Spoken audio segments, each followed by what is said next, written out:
get into it. Alright, what's up, movie nerds? Welcome back to the Movie Nerd Jan's YouTube channel. I'm back with a new segment. Actually, I've been wanting to do this for a while. Basically, it's like I've titled this Movie Nerd Talk. It's basically a segment I've been wanting to do when just of a more laid back podcast. I've been wanting to talk about more things outside movies, but of course we're going to talk about movies, but I wanted to talk about more things in the entertainment thing, and then also like, books, video games, movies, comic books, movie news, things like that. So I thought, one place that I could do that all at once. And then also there's other movie pages and stuff like that and channels that I want to reach out to, do interviews, and then possibly transition over to do like interviews with actors and directors and things like that. So I wanted to make a new segment. This is called Movie Nerd Talk, and welcome to episode 1. He has been on the podcast many times and everything else, but I wanted for episode 1 to have a very special guest. Is Chad Eversole, all the way from Florida. And if that last name sounds familiar, that is actually my uncle. Hello. Yes. Hello, everybody. I've done this a few times now, and always have a great time. And I think this is a start of something new that'll be really fun for people that are used to listening to James do his thing. So it should be a really cool new segment. Yep, and thanks for being my first guest, man. I really appreciate it. And like I said, I just wanted to do this for a while, and I thought it would just be cool, chilled back. Like I said, it's I just wanted to have like conversations about the the entertainment landscape of people, and then Chad and you talk almost every single day. So it's funny because there's like movies on here, Pacific movies that we're gonna get to for the month of October because it's Halloween. So we got some horror films that we want to talk about later in this thing. But there's other stuff that we talk about all the time, and I was like, man, I kind of want to talk about that, but I was like, how could I do that? And then I ended up thinking of like Movie Nerd Talk. So I thought that'd be pretty fun to do, but here we are for episode 1, and once again, thank you again, Chad, for being here. So let's get right into it, man. So I went, it is opening weekend for Black Phone 2. It's Scott Derrickson's sequel to the first one. I was a very big fan of the first film, a lot more than a lot of other people. Like I said, I really love it, and I know this is an audio podcast, but in the background right now I got the grabber mask that you designed for me and 3D printed and stuff like that, and I love that thing. I love the first film. I thought it was a very cool look at a brutal cool look at like a serial killer, but also at the same time the deep subject matter of a child that has been bullied and stuff like that, and then basically you have to overcome and save yourself, and you have to stick up for yourself. So it was a lot more deep layers, and then it had this supernatural where the victims of the grabber were helping him out. And like I said, and once again I just dropped some spoilers in there and all that stuff because I'm going to assume that you've seen Black Phone 1, before, I say this and stuff like that, so that's just a warning for everybody listening. So, in the first film, the grabber died. He ended up getting his neck snapped by Mason Thames, which, what was his name? I keep calling, I know it's Mason Thames, but what was his character called? Was it Finney? There we go. Yeah, Finney. And, he ends up overcoming the grabber and then ends up snapping his neck and killing him. So I was very curious when I found out that, they're going to do a sequel. I'm like, do I want a sequel? And then also Joe Hill, who wrote the book and everything else, and the short story there is no book, there is no sequel, something like that. So him and Scott Derrickson had a idea and stuff like that. So Chloe Parks, who's been on the podcast for spoiler talks and top 10 segments and things like that, me and her went out and seen it over the weekend. And here is my spoiler-free review of it. Like I said, at some point, in a couple episodes from now or something like that, and I've let the dust settle and things like that, I'll probably give like a spoiler of stuff that's happened in the film. But here is my spoiler-free review of Black Phone 2. So I thought it was a very solid sequel. I thought it was very fun. I was very happy with it. I thought it was awesome. It tackled questions that I had from the first film. It was more brutal. I know it's a little bit on the nose, but it's the best comparison I can think of is Nightmare on Elm Street Dream Warriors. It had that tone of a horror film. Madeline Grawl was from the first film was a big standout. I thought she was just excellent. I thought she was phenomenal in that film, and I was like, man, I want more of her, and that's what I got in the sequel. I got way more of her, and I was very happy with that. I think it's a lot more emotional. I think it has great performances all around, and really the writing too, and the great timed humor bits in it as well, and it was really well done, and I was really happy with how it was all around. Now, there is flaws that I have. I do love the new version of the grabber. I do. I just, even from the trailers we talked about, I'm not trying to come from a biased point of view. It's like, this is awesome. Like, this is a really genius idea. But I wanted more of that new version of the grabber. I feel like, like I said, I admired the patience of this film, and I'll get to that in a minute, but I admire the patience of this film because usually sequels, it's like, it's got to be bigger and badder and flashier and all that stuff. And this film was a lot more patient in aspects that I really respected that. But the new version of the grabber, I wish it had more side characters in this, and if you know what I mean by that, we, say if you go watch an Alien film, you're just like, oh, I know this character's in here because they're just going to die, all that stuff. So I wanted some characters like that to really show off the terror of what he can do with these new powers.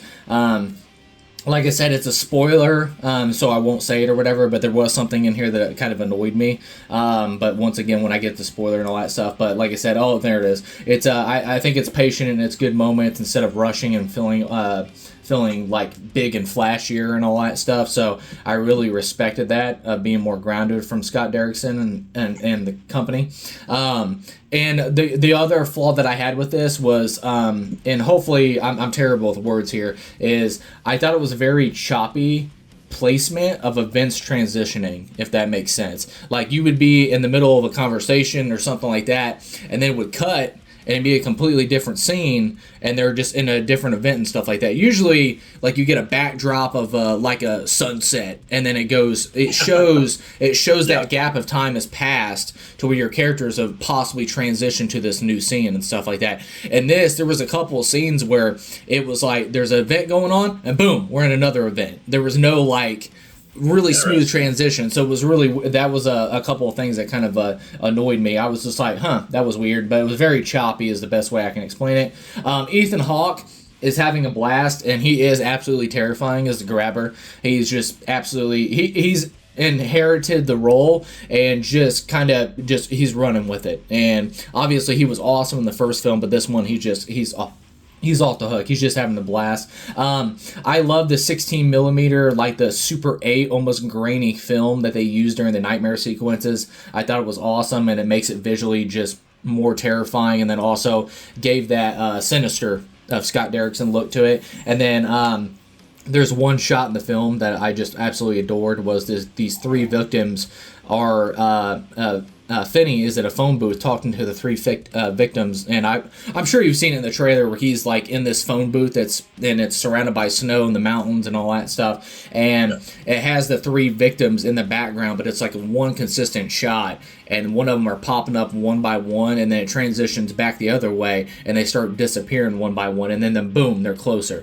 So it was a really well done. I love the filmmaking aspect of that. An awesome music score that was done by Atticus Derrickson. Absolutely loved it. Mason Thames, I think, does an awesome job in this. Obviously he was the big front and center of the first one. And this one, he faced the challenge of bullying in the first film, but this one is, just because the monster's dead doesn't mean the monster is gone inside you. So it's just like, it's like haunting him and tormenting him and stuff like that. I really love that. And then also, he has this reputation that he killed a grabber going around, so that also invites challenge as well. So he's gotten over the bullying thing and all that stuff, but also that doesn't mean challenge doesn't come along with the reputation that he's got from the first film. So it was really cool. But and also the scars it leaves behind on that, and then what it leaves on the family, and then it's so, I thought that was so well done in that. The acting performances are great, but obviously my big standout of the thing is Madeline McGraw. I think she is just phenomenal. She's got a bright future ahead of her. She kills it in every scene. She's got a final scene that just is phenomenal. I thought the third act was really fun, but I've seen a couple other reviews and stuff like that. It's not doing too well, like in the little movie community, like reviews wise. I've seen some 5s and 6. I've seen some 4s out of 10s and things like that. And I'm honestly kind of shocked. I was just like, I don't know. Maybe I came in with a different kind of view of it. I had a good time. I don't think it's structurally better than the first one, but it is a lot of fun. And like I said, the best comparison I can give to it is Nightmare on Elm Street Dream Warriors. I think that's a really fun film, and I had a lot of fun with that film, and that's exactly what I had with Black Phone 2. I just had a really good time with it. I really had a lot of fun with the filmmaking aspect of it, and then there's great performances all around. There is something that annoyed me and stuff like that, but that's more spoiler territory. But besides that, but I ended up giving it a 3.5 stars out of 5, and on my scoring system, I ended up that landed on a 70%. I really had a good time with it. It's a lot of fun. I think it's a worthy sequel. I see some people saying that this a sequel that makes no sense. No, it definitely makes sense. It was like they do a lot of really cool connective tissue, and then also give you background at the grabber, and then Battle and Grawl and the family and stuff like that. A lot of returning characters that I wasn't expecting. And it's funny in this Chad, the what is that kid's? I forget the kid's name. I think it's Jeremy Davies. Maybe that's the kid's name, or it's Damon Beechler or something like that. But anyways, he was the kid in the first one that stuck up for Finney. And then he ended up getting killed, and then the bullies came and beat the crap out of him. Well, anyways, in this one, his younger brother is in it, and he's part of the group or whatever, helping out and all that crap. But anyways, it's played by the same actor. So they gave him a haircut and all that stuff, and made him like that. And he's a completely different person compared to his brother, obviously, and all that stuff. But it was really cool because it's like that could work, they're brothers and stuff like that. So it was a lot of fun. Yeah. But no, that's what I had for Black Phone 2. That's my spoiler-free review. Like I said, I ended up giving it a 3.5 stars out of 5. And 70% in my scoring system. I think it's a really fun sequel. I think it's very solid. It's not like blows your socks off or something like that, but if you want to sit down, go out to the theater, have a good time, a good horror film, it's definitely that cup of tea, and I had a really good time. So, that's what my spoiler free review on Black Phone 2. So I went and seen it, and I told you, I was like, I'll save it for the podcast. So all that stuff. So there you go. Yeah, no, I like it. We'll before you do your spoiler review, I'm sure we'll talk about it before then, so I can get the lowdown on the other bits and pieces. But I thought they did a great job on the marketing for it, and it looked like a pretty interesting way to kind of reintroduce the character and get a little more life out of it, because I think Black Phone 1 worked really well and had a really good response from the community. So I didn't know how they would pull off a sequel, but what I saw of it, read Black Phone 2 so far, I think that works too. So cool. We'll chat about it later. Yeah, and it was, it's very, I think it's going to be one of those films, too, that's, like, very satisfying to the normies, if I want to call it, and stuff like that. I think a regular movie-going audience, because today's Sunday is when we're recording this podcast of the opening weekend for it.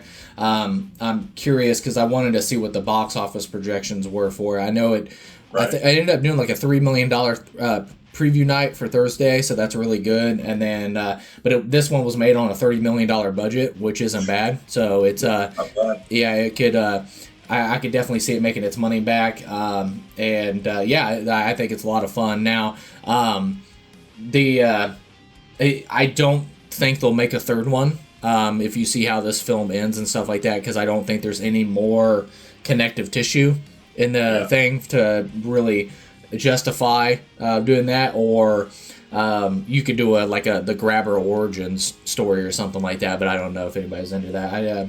But I hope they it's a 1-2 punch. I think it's very cool and how they connected to each other, so I think it's very solid, and I think even for regular moviegoers, I think a lot of people are going to have a good time. So right. And I got worried because Chloe is very when she went and seen it with me, she's very picky about her horror movies she walks because she doesn't like when animals get hurt in it, and it's so funny because I know so many people like that too. They don't care if somebody gets their head chopped off or something like that. It's just like, but if the animal gets hurt, they're out or whatever.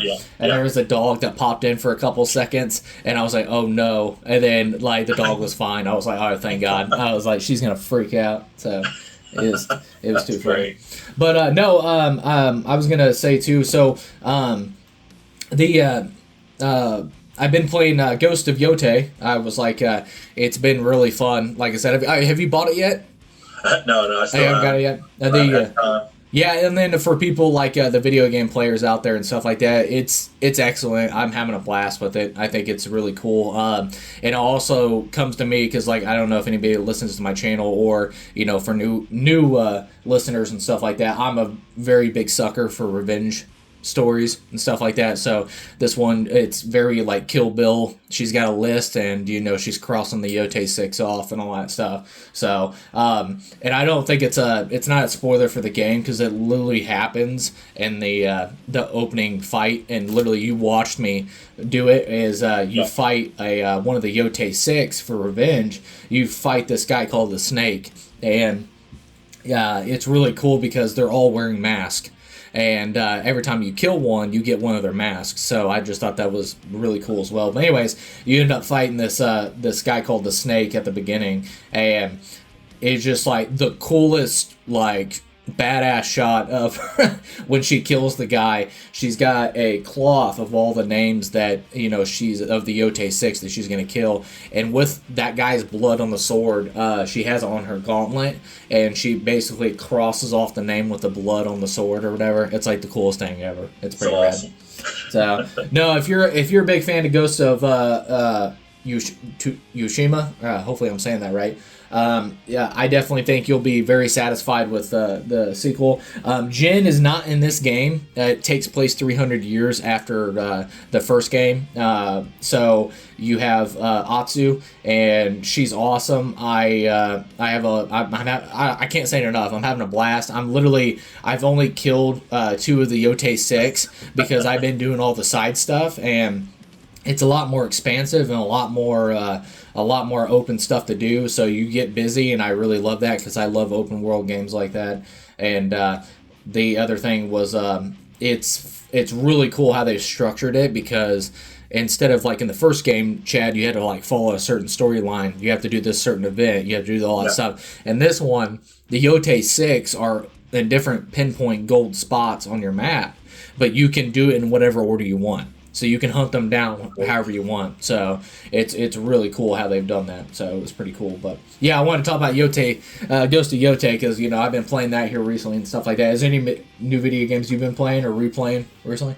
No, I'm still working through Assassin's Creed Shadows, and after playing Ghost of Tsushima, I was kind of wanting something else to do, and then before the Ghost of Yote came out, and so I picked up Assassin's Creed Shadows, and I've really, really enjoyed it.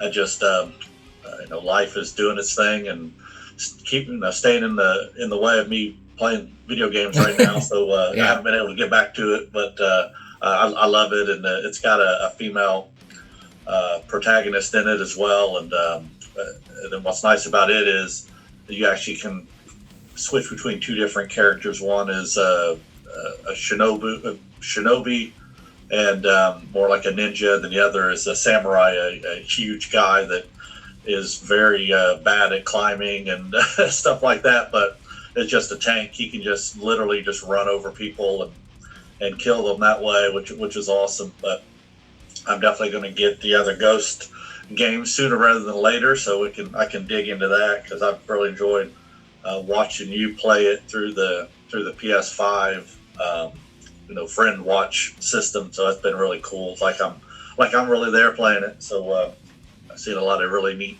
stuff. The graphics are amazing, and the gameplay is really fun. So yep, I'll definitely get to that, and we'll talk about it more in detail at that point. Yeah. But yeah, I was gonna. It's like it's a yearly tradition in my household is like October is my favorite holiday Halloween is my favorite holiday of the year, and I get so excited about it when the month of October comes, because that's the time I literally have a list downstairs of like 31 films of horror I watch and I kind of randomize it every year, and then I end up, it's a tradition to watch that. But man, the Ghost of Yote is like throwing a monkey wrench in my entire schedule, because it came out like October 3rd, so I'm just like, I'm supposed to be watching horror movies, which I am, and all that stuff, but not as religiously as I want to, and all that stuff. So but no, it's a great game so far. I can't wait to beat it, and I'm taking my sweet gentle time with it, because I'm having a blast, and it's awesome so far. But no, and speaking of that, like I said, for the anniversary, or not anniversary, and celebration for the month of October and stuff like that, there's 4 films that we ended up selecting that we wanted to talk about today.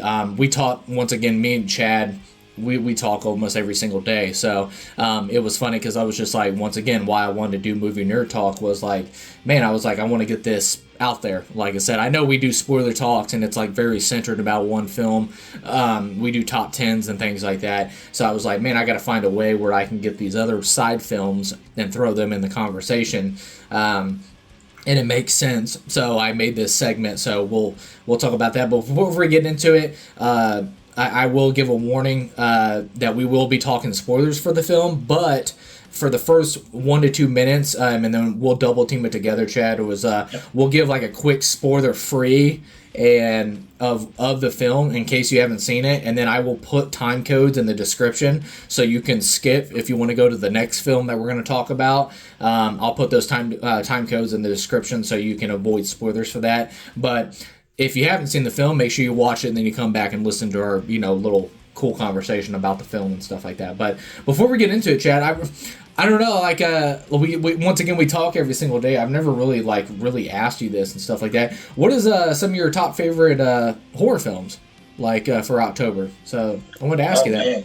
Yeah, it's funny, because, we've done some lists of our favorites of different decades and things, and I don't tend to get a ton of horror movies on it, compared to yourself, but a couple of the ones that we're going to talk about today, which they are technically horror, but to me, it's a genre that has just a lot of nuances to it, because there's a fine line between, Texas Chainsaw Massacre and, Shaun of the Dead. Yeah. They're both considered horror, but, I'm lean more toward the goofy side of horror, with like Army of Darkness, obviously Shaun, any of the Blade movies, because they just have, more character driven and less just gore.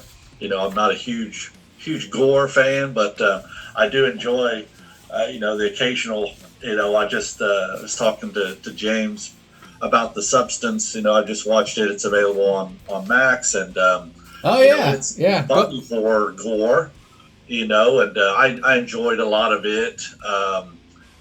But like for me, like the newer Texas Chainsaw Massacre that came out, I was watching it, and it just brutality for brutality's sake is just not my thing. It's not my bag. Are you talking about the Netflix one? Yeah. So yeah, it's awful. Yeah.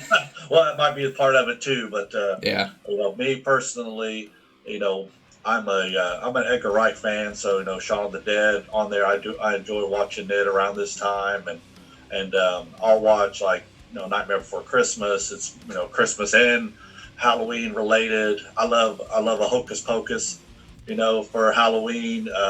Not so much horror stuff, but those are more more my speed. But not to say that there isn't a good time to be had for some of the more gore related ones. What was I thinking about? There's a lot of new ones that have come out that I'm starting to really enjoy, and one of them we'll talk about here with Barbarian. Would probably be maybe an annual watch for me around this time now, which is saying a lot. As after rewatching it for the podcast here, it's just fun. It's got a lot of a lot of great bits in it. Good performances by everybody. some good, special effects, makeup, and stuff in it, and and that's kind of more my thing. I studied special effects and stuff when I was in college, and had a chance to do some makeup and things like that, throughout my life. And I'm just a fan of practical effects. Stan Winston, Rick Baker. I love those guys and what they can do on film, with practical effects. And so when I'm watching a movie, that's kind of what I'm looking for. I just want to see how they're approaching things, and just enjoy that process. I'll watch a lot of behind the scenes, for things, maybe movies I haven't even really seen, but I'll watch the behind the scenes just to get, better understanding of, their thinking on effects and how they approached, different scenes from the movies. So, no, I didn't answer your question exactly, but there's no, that's good. It's good. Yeah, it was like more fun horror, if there's such a thing. But that's really my bag. Yeah, I was like, I totally forgot too. It was like, I remember you messaging me that you seen The Substance, and I meant to pick your brain or whatever. I'll have to do that. It was yeah, because have you seen Coraline's first film, Revenge? Have you seen that? Coraline? Yeah, she's the director of Substance. Oh, I thought you were talking about Coraline, the anime. No. No, I haven't. I did see an article talking about that movie, but no, I have not seen it yet. Okay. Well, there's some heavy subject matter in that happens, and some actions that happen in our game, but it's when you get over that hurdle or whatever, is like it's a really cool, like almost like Mandy type visuals to it, and then also like very Mandy tone, and also if you're a medical, because my wife watched it with me, if you're like in the nursing field or any medical field at all, you're gonna have to throw medical accuracy out the window, because she does some stuff in that film, you're like, yep, you die of infection, definitely. So it's so funny. But my other question, Chad, because sorry to put you on the spot here, don't show to show your age or whatever. What year were you born? 76. 76. So so you're going through like the 80s horror and things like that. So Yep. What was is there a film that scared you the most when it came to horror films? Was there anything from childhood to adulthood? Was there anything that kind of stuck with you? What was like a film that scared you the most?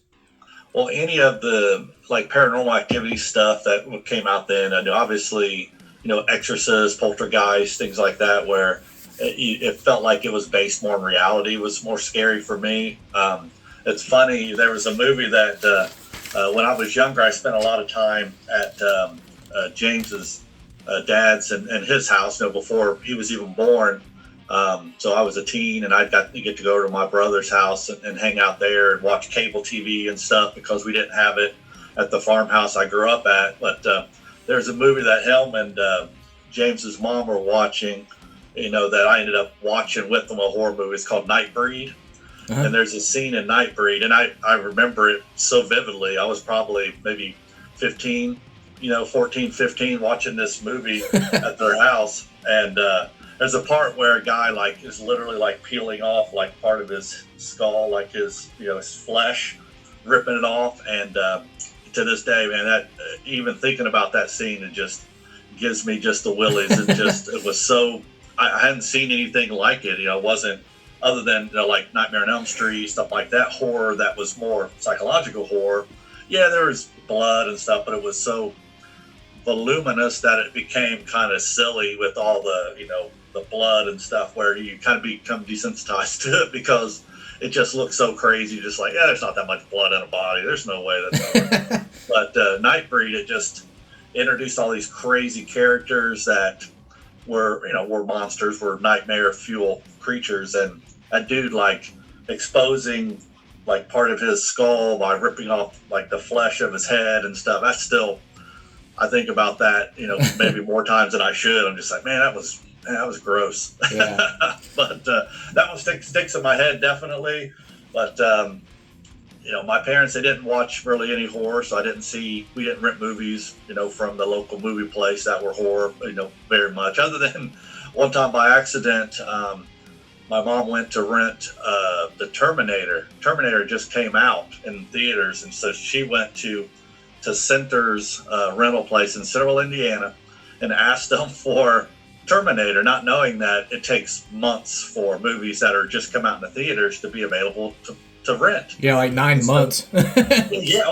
Back then it was crazy, a long time. So she thought that she wanted Exterminator, so she got Exterminator instead of Terminator, and brought it home. We started watching it.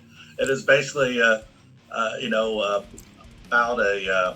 a guy that similar, maybe like Equalizer, but more on the horror side of things. That he would just brutally murder these dudes that committed crimes, including at one point I remember him taking like a 3-hook like rake that you'd use in the garden. Yeah.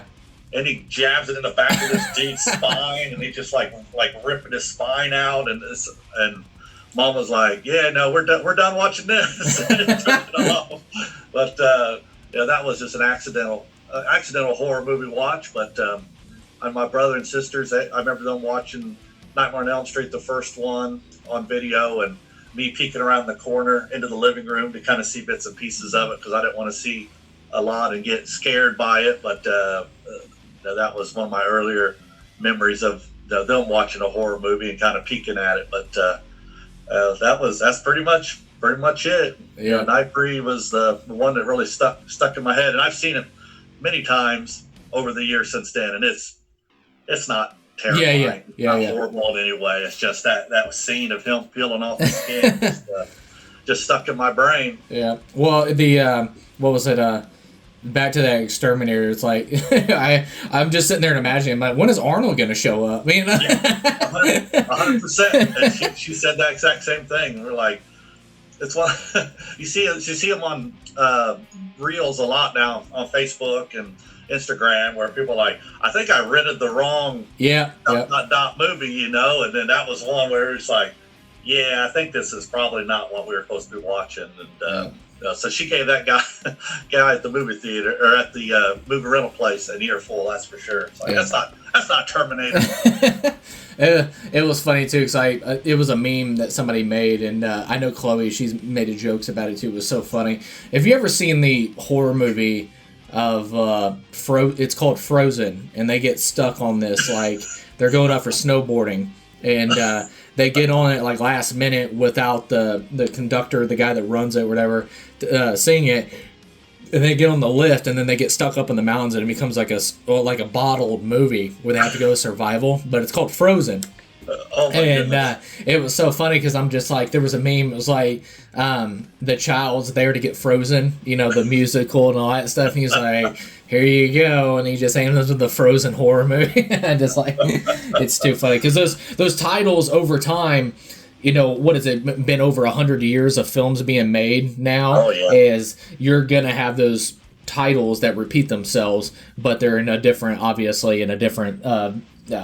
identity, stuff like that. So it's crazy to me that the film industry hasn't put a stop to that. Basically, we already know that you can't have actors with the same names as part of the Screen Actors Guild, and the fact that you can still have movies that are the same name over decades or whatever, it's strange to me that they wouldn't try to stop that. But they know it is what it is. But I love the potential for misunderstandings in the movie industry. It makes it fun, I guess. Yeah, there was one too. I think it was Bill Goldberg, or maybe it was a professional wrestler, but they had Santa's sleigh, but it was sleigh, SLEIGH, all that stuff. Santa's sleigh, and then you had Santa's sleigh, SLAY. And it was just too funny, because the twist of the words, you're like, oh, Santa's sleigh. That's funny. Yeah, that's funny. I like that. That was intentional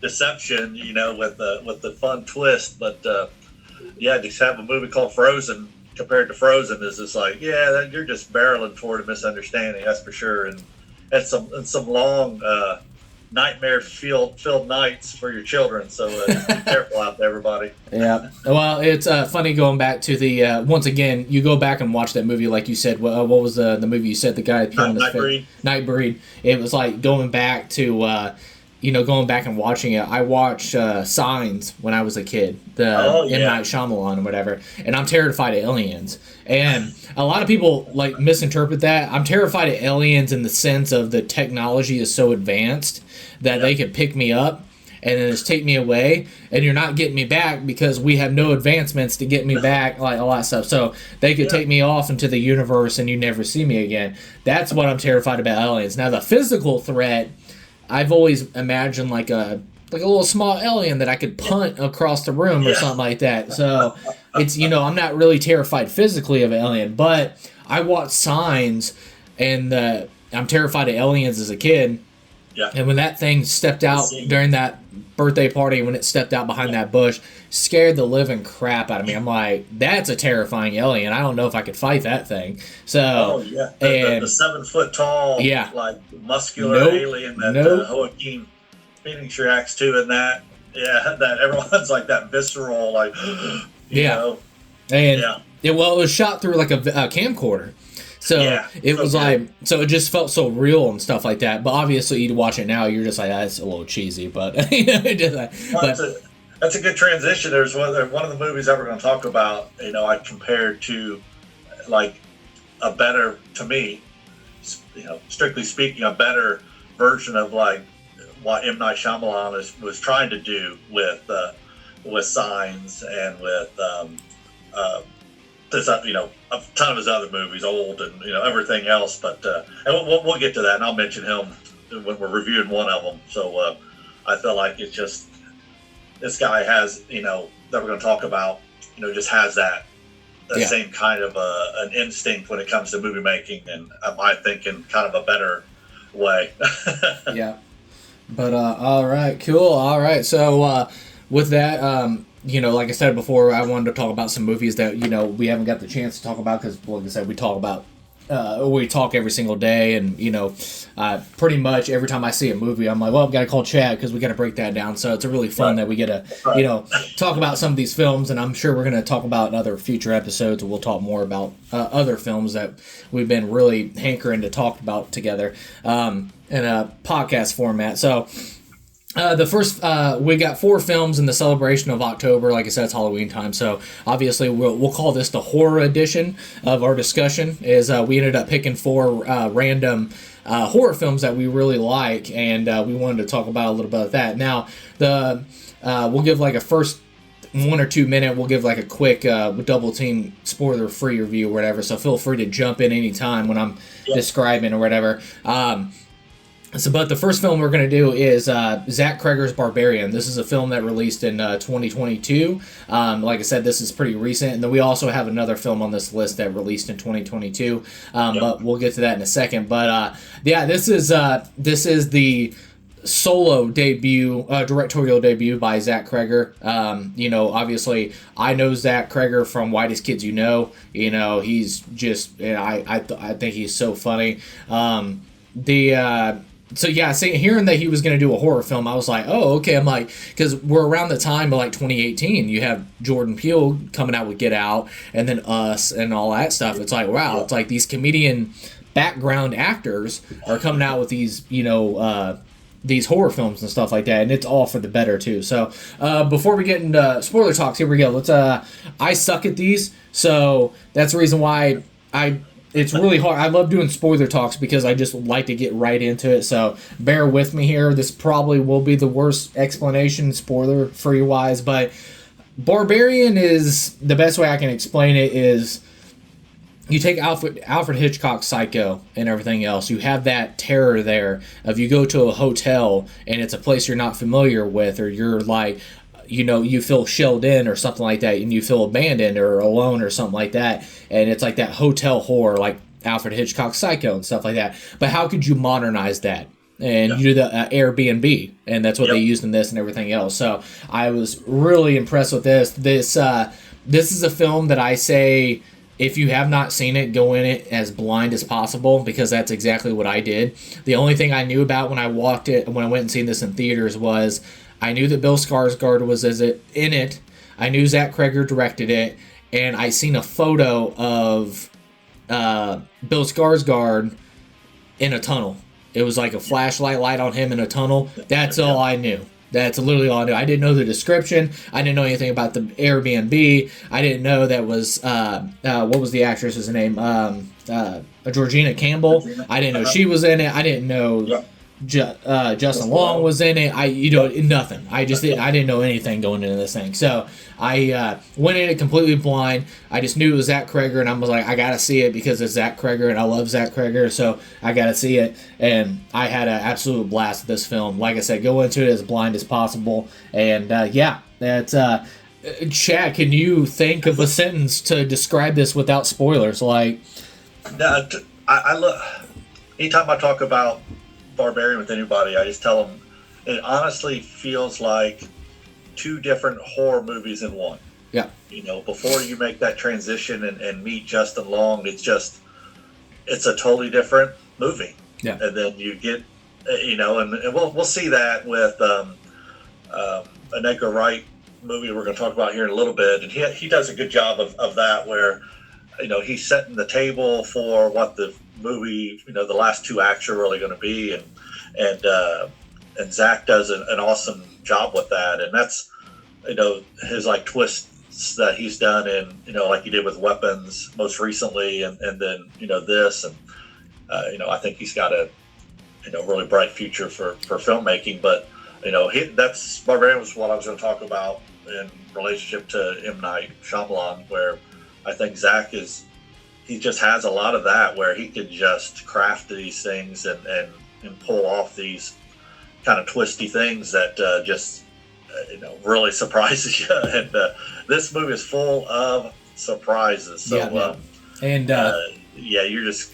just got to see it to believe it. That's the most spoiler free I think we can get about it, because besides the Airbnb, which is you said bottle episode before, it kind of is that, other than one character who goes out of town just briefly, but she's there for a purpose and then comes back and once again back to the house. So it becomes all house all the time. So I think okay. So the spoiler-free description or whatever is, every time you think this movie is going in a certain direction, Zach Cregger pulls the carpet from under you. It's like he just pulls the rug out, and I love that and all that stuff. So that's the best way I can explain it. When I went and seen this, I ended up giving my final score. Like I said, I'm going to wrap this spoiler-free thing description up, but I ended up giving it a 4 out of 5 stars. I ended up giving it 88%. Absolutely loved it. It's a really good time. If you have not seen it, make sure you go into it blind as possible. Don't look at any description, synopsis, nothing like that. Just go into it blind as possible. But now we are going into spoiler talk, and like I said, our conversation is going to start now. And there will be spoilers in it. So this ain't good. I hope I'm not losing my voice already. So. Like I said, the directorial debut of Zach Cregger was a solo outing. I know he ended up co-directing a film before this as well. It was like to the point that he was talking about that he was like so broke that he was going to sell his house, because like he wrote this script back in 2018 and he just could not get funding, couldn't get any studio to take a chance on it, and then he ended up getting he was playing video games one afternoon, and he ended up getting a call that they actually had somebody, I forgot to write the guy's name down, but they actually called him, and he thought it was a prank call. He was like, that somebody was messing with him, and he's like, no, he was like, yeah, I read your script, I loved it, and he was like, he's like, yeah, I want to make it, and he was like, how's $4 million sound? He was like, awesome. So they went off to the races with it, and he even said, like, to the point he was going to call in every single favor he could get and do it on like a $1 million budget and all that stuff before somebody came along and actually funded it. So, and once he got the film $4 million budget, it was off to the races. So it was really cool. But that's great, and this would be a little bit of a theme to what we're talking about here too, where a lot of these movies are pretty low budget. When we get down to it, we'll see. Like we're in the $4 or $5 million budget range, but Yep. with some really good box office returns on all these. I mean, with the exception of one in particular, which had a much bigger budget, but it also made a lot more money at the box office too. A sequel that we'll talk about, but yeah, it was. I read a little bit about it.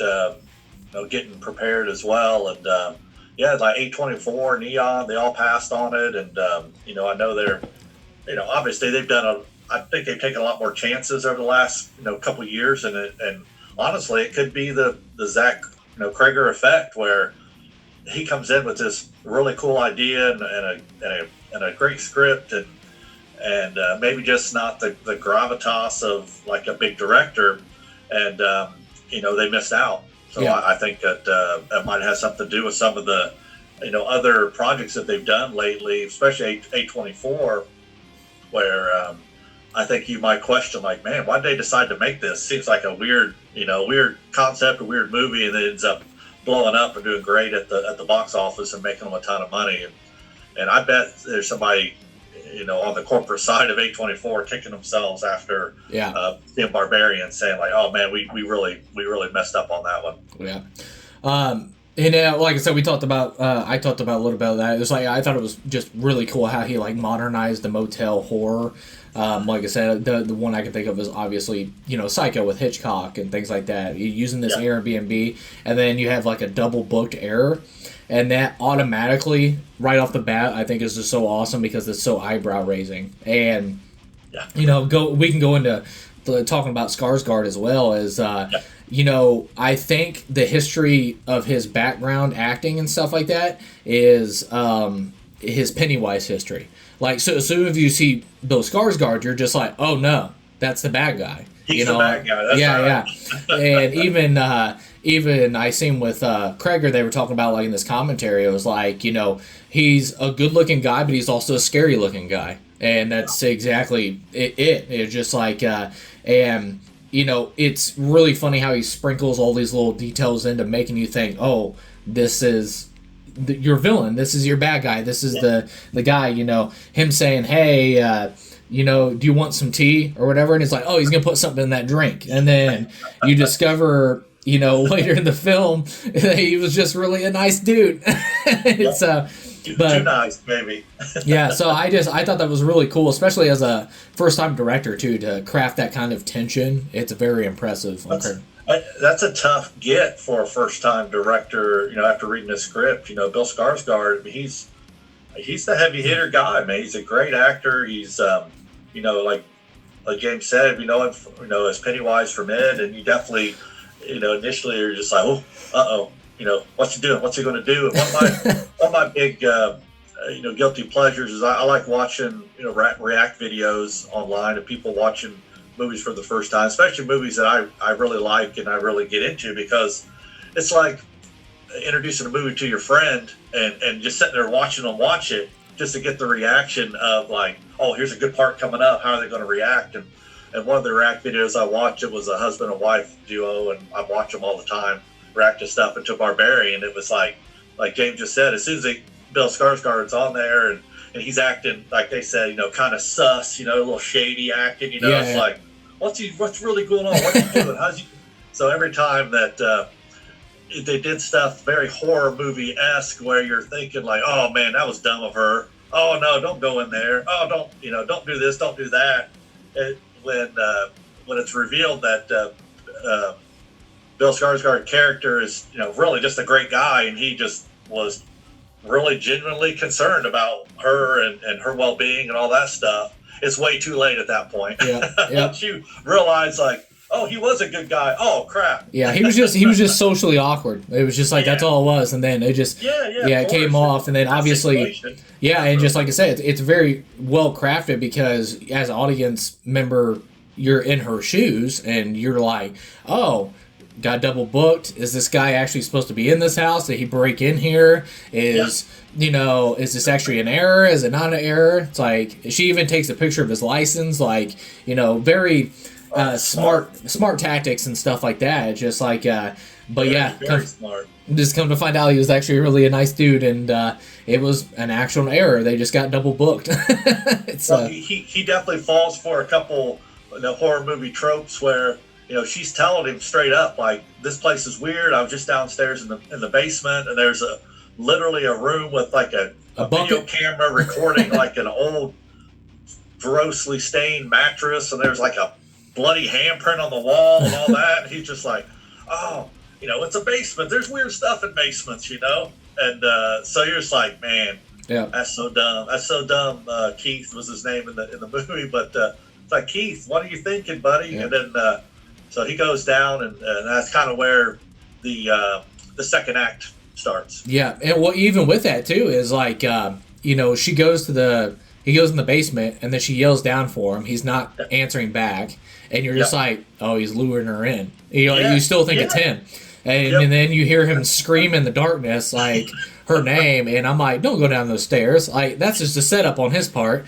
And then when that freaking, we'll get to her in a second, but when that mother comes out of the darkness and just smashes his skull in, and I did find out, too, Cregger and them, I guess if you look at the last minute when she throws his body to the ground, it was originally, she was supposed to smash his head against the ground, or against the concrete wall, or the cave wall, or stone wall, whatever you want to call whatever it is. And they smashed his head in. She ripped his jaw off and shoves it in his eye socket. Oh and my gosh! so you see when they throw his body, the jaw's missing. It's just a split second, or whatever. But they cut it a little bit more because they said it looked the foam head looked too rubbery and all that stuff. So they cut it short, and which is fine because we already got the point. He's dead. Like, he just got his head. So quick. Yeah. It really is such a quick shot. I mean, it's not inconceivable to think that her smashing his head against the wall could have dislodged his jaw. Yeah, yeah. So that definitely works. Yeah, that's so funny. And to go back to something I was saying earlier about Edgar Wright, one thing that he does that always cracks me up in movies is he sets the table for the rest of the movie in like the first 45 minutes or so, and that's what happens here. Like we're at 45 minutes in at this point, people, and we still think that Bill Skarsgård is luring people to this Airbnb and he's torturing them and videotaping them, all that stuff. So yeah, you're almost an hour in when you find out like, oh, that's not the movie. Exactly. We're in another movie now. Yep. So it's great. Yeah, and then the Georgina Campbell, who plays Tess, I thought she was really cool, and we already talked about it a little bit too. Like that you're in that Cregger does an awesome job of like putting you in the shoes of her, and also she makes decisions that I'm just like, she makes dumb decisions obviously when it comes to horror because you gotta get this plot going. So I get that. So. But also, she does a hilarious thing where she goes down. She ends up locking herself in the basement. The door ends up closing and locking automatically. And I'm telling you right now, I don't care, girl or boy or something like that. Once again, I know it's a horror movie. I'm getting that door open. It's flexing bad anyways. When she kicks it, I'm like, yeah, a couple more of those kicks, that door would have been open. Yeah, I'm getting that door open. So anyways, in her shoes, it was funny because I love how she doesn't go down the tunnel at first. She ends up getting that mirror and reflecting the light off of it. I thought that was a really kind of genius. Really smart. And then obviously before she did that, she pulls that rope and it opens up that tunnel doorway, and I was like, what in the world? And then she's like, nope. So I said, like, I started cracking up because I'm just like, that was so funny. And then I just love it because her internal alarm system goes off, and kind of adjust, and basically when she shows up to the Airbnb, and then obviously going down the tunnel and discovering something like that. A lot of great comedic moments with her, sitting there talking to the cop, and she's looking rough, and she's been down to that, and she's like, I'm not a crackhead. So this is the funniest thing ever. Well, to me, it's funny because I don't know if it's intentional, but her outfit and the way she looks exactly like the crackhead from Friday. Yeah. So when she comes in and she's just like, Felicia and stuff, and I was just like, man, I don't know if it was intentional or what, but she definitely has that look.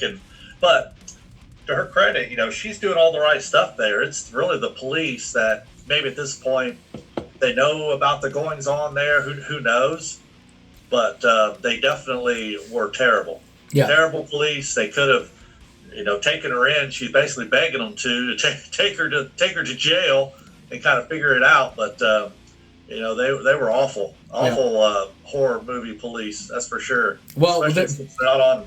They obviously aren't being bribed or anything because this place, just that dude and the mother, they're not paying anybody to stay away. They're just scaring everybody away. Yeah.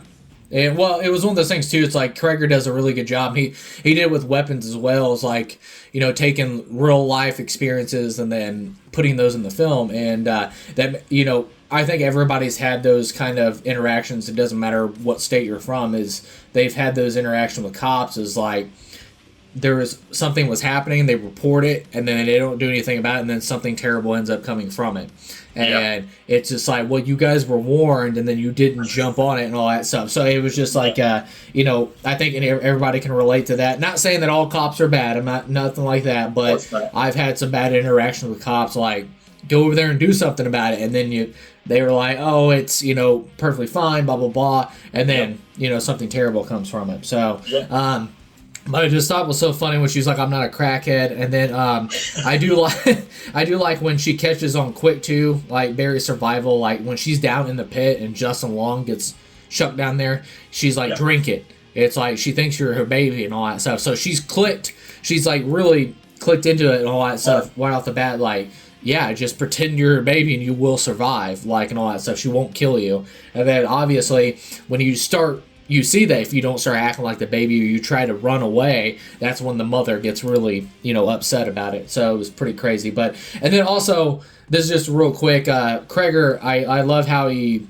showed that, like, how high-end neighborhoods have deteriorated over time and all that stuff. So you see, like, this flashback with the terrible serial rapist father or whatever, that it was like very bright and colorful and all that stuff, and then they were talking about the house market going down and terrible, and he's like, the neighbor even comes over and is like, we're getting out, we ended up sold and everything else, so, and gives the hint that everybody in the neighborhood one by one just ends up leaving the neighborhood and they deteriorate away. So this is, and I know we're jumping around a little bit, but this is in like suburban Detroit neighborhood that is really famous for right now for being in big time urban decay, where and no one wants to be there, and the housing, they're trying to build it up right now in the real world. But the introduction of Justin Long, we transitioned from Skarsgård getting killed in the tunnel to this scene of the Pacific Coast Highway, California. Justin Long's driving along, in the sun. It's like you just switched the channel to a totally different movie. Yeah. You come to find out that Justin Long, he's a terrible guy, but the house, the Airbnb house, is his, and so due to some unfortunate stuff with him in his professional career, he ends up getting a flight to Detroit, to one of the properties that he owns there, because he's looking to liquidate and make some money, because he is running out of money. And so that's how he ends up there. It's just such a crazy transition. And a couple of the React videos I watched for it when I first saw Barbarian, everyone was saying the same thing. It's like, are we watching the same movie? Like, what happened here? It's such a strange change, not in a bad way, but you just suddenly are in another world. Yeah.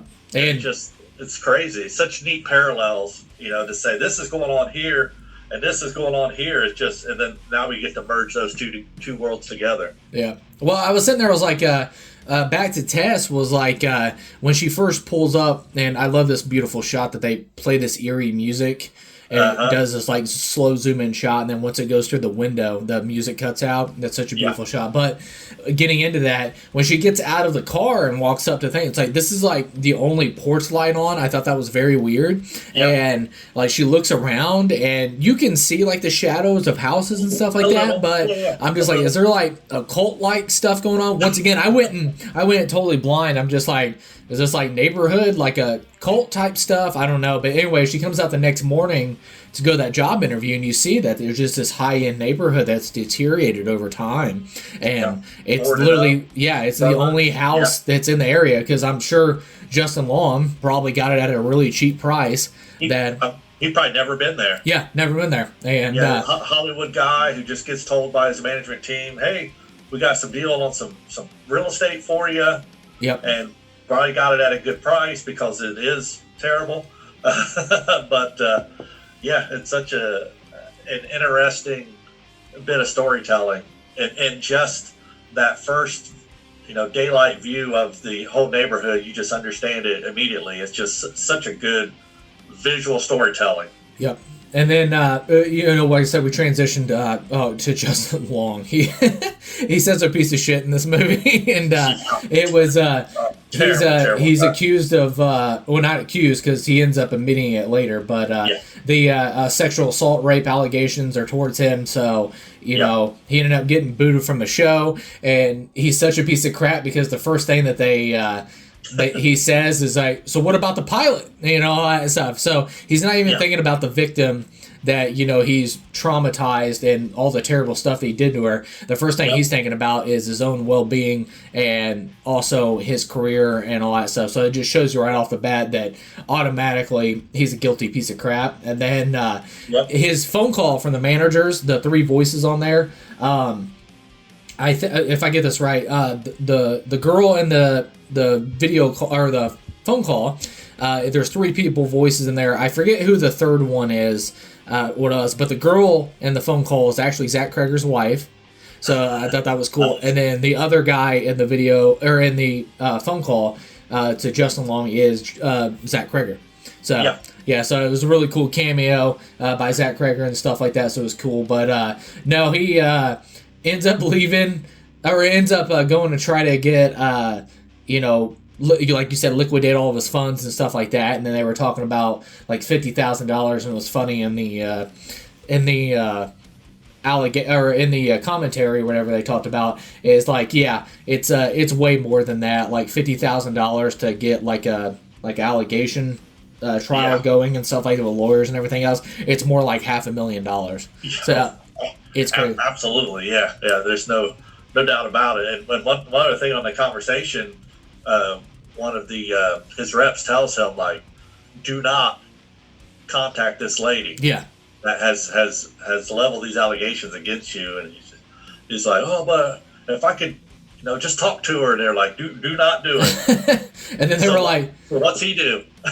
Contacts her, and then it gets and leaves the state, like goes to Detroit. They're like immediately. He's like, I just landed. He's like, just landed. And he was like, I just got in the rental. I'm like, what do you mean the rental? Where are you? And he was like, you weren't supposed to leave. He was like, I'm not under arrest. And I'm like, oh my God. So it's crazy, but he technically isn't wrong. He is not. He wasn't under arrest, but he is a person of interest in this, and and development. He shouldn't have jumped on the first plane out of town. That's for sure. Yeah, so, doesn't look guilty at all. It just goes to his mindset that it's all about him. Yeah, that's all that matters. And then what was it? And he is also the comedic relief of the film, even though he is a piece of shit. I was howling in the theater. Everybody, and like, I ended up seeing it, like, I think there was like 6 other people in the theater when I seen it, but everybody in the theater was howling when he tries to get the square footage of the house. And he was like, oh, hell yeah. And then he pulls out this tape measure, and you just can't. I wish I was this cool to come up with something comedic like this, because Cregger just cracks me up in this scene, and Justin Long's acting is just fantastic. And, he sees this creepy freaking tunnel, and he was like, what the... And then he just goes right back to measuring with the tape or whatever. So it's too funny. It's all square footage when it comes to real estate. That's all that matters. So I was howling with that stuff. And then I don't know. Have you seen any of the deleted scenes for this, Chad? I haven't. No. Okay, so they cut it out, which I can see why. But also, even as disgusting I'm about to say what the scene is, it actually works if you think of the essence of what the mother is. Yeah. Whatever is, there's a deleted scene where she drags Justin Long out of the pit and then takes him to that room with the TV and all that stuff, and then ends up making him breastfeed and all that stuff. So it was but she actually, there's a deleted scene where she actually picks up a live rat and bites its head off and then chews it and then spits it into his mouth. Because, like a mama bird, like they chew up, the mama bird chews up the food and they give it to the baby bird. So I thought it was going to live, but it's so gross. I even told Jess Jess seen it last night when I was rewatching it. And she was like, "Oh my God, that's so effing gross." Well, it totally makes sense to cut that then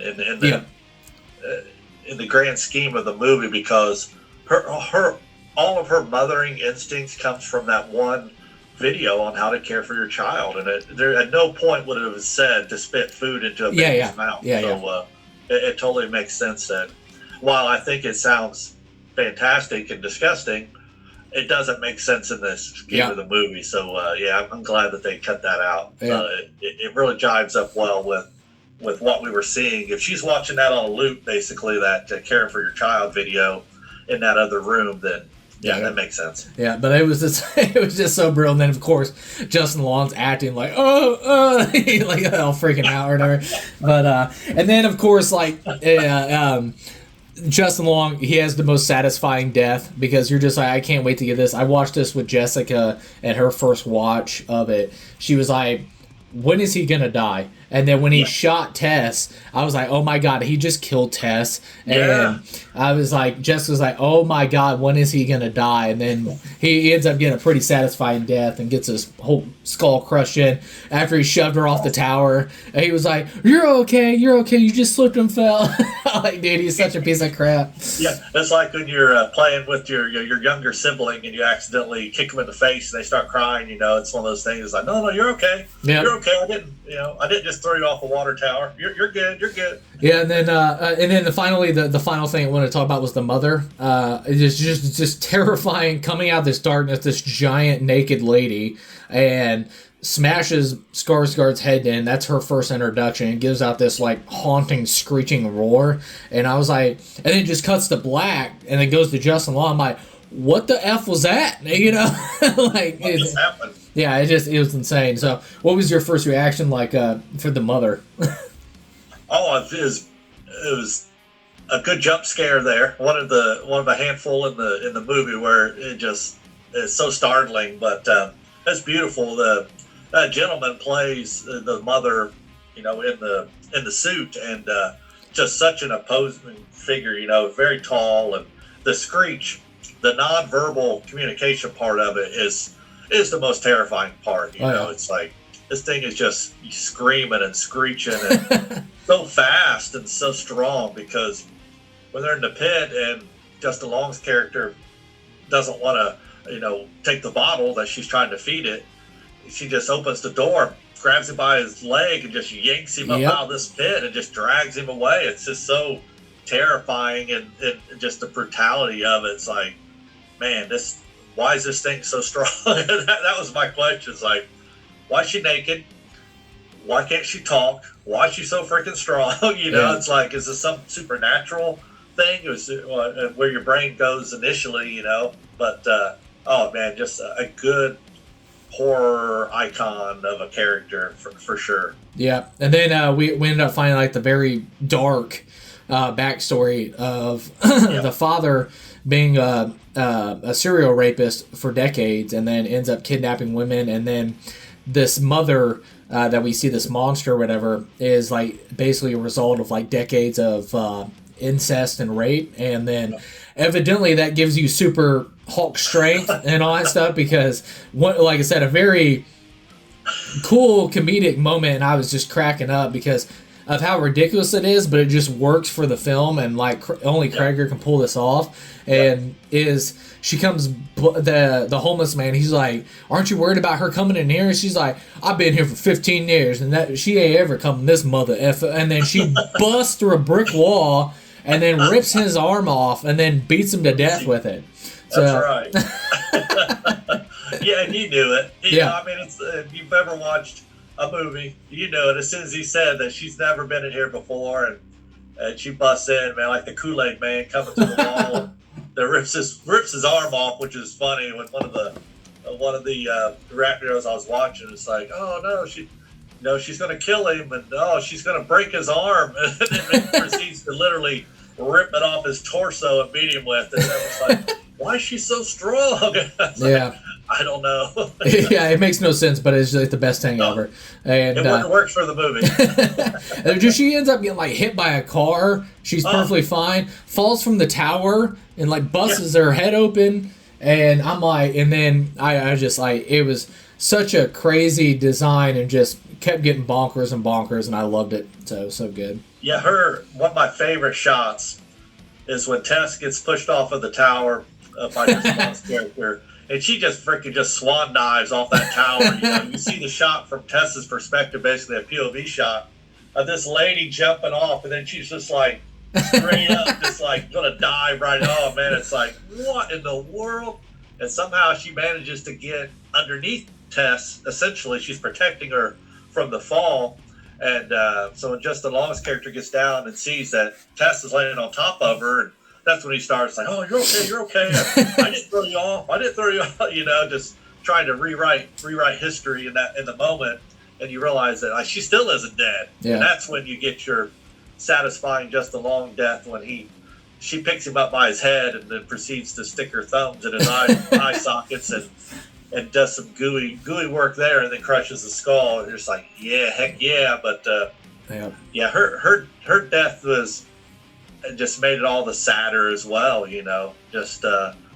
She was innocent in the sense that she didn't know what a gun was. When Tess grabs the gun that Justin had and puts it to her head, you're just like, man, she just so and I felt. Yeah, and I felt bad for her. Yeah, exactly. That's why, and I literally had that too. Was on my notes. Is like I felt terrible for the mother because she's the best way I can explain it is like she's a monster creation, but not by choice. She, she's a victim, and I felt so bad. And then to any natural motherhood to kick in is like takes care of Tess or anything like that. It just like so it was just like, it's a very sad, bonkers, just crazy ending. The only tweak I have of the film, because I do love the film. I think it's excellent. It's a great film. I wish there was a freaking physical media release of this thing, because I want to own it so bad. But I own it digitally, but I want to own it physically. But the only tweak I have of this film is right at the end, and you talked about it too, is you see the gun slowly come up at a frame, and she puts it up to the mother's head, and then ends up blowing her brains out. Well, as soon as the gunshot goes off, it cuts to black. And I wanted it to be the end of the movie. Like, nothing. Like, that was it. Like, I think that would have been just perfect. But it cuts back and it shows, and which is fine and all that stuff, but it shows that the mother is dead, and then Tess ends up getting up, and then it cuts to black again, and then it cuts to Tess again, that she's walking down, the neighborhood and stuff like that, obviously, that she survived, and that's the end of the movie. But, man, I think it would just been so much more hitting if it just... the gunshot went off, you heard the echo of the gunshot, and then directed by Zach Cregger. Just like so. It was fun.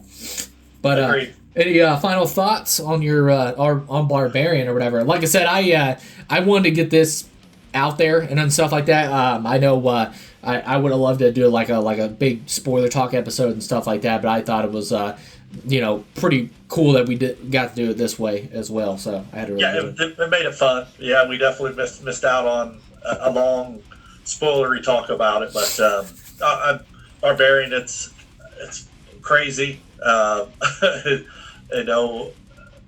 Just for a horror movie genre, it was a nice addition, and $45 million box office on a $4 million budget. Zach again spending straw into gold, and then we'll see him obviously when Weapons comes out. He'll do the same thing, and he's got a interesting career ahead of him, I think. But Barbarian was a great introduction to him in this genre as the sole writer and director for this. So kudos to him. Yeah, and the Weapons ends up dropping on HBO, which is October 24th. So definitely check that out. It's one of my favorite films of the year, and we actually did a full spoiler talk episode that's up now. Chad and I did that. If you want to check that out.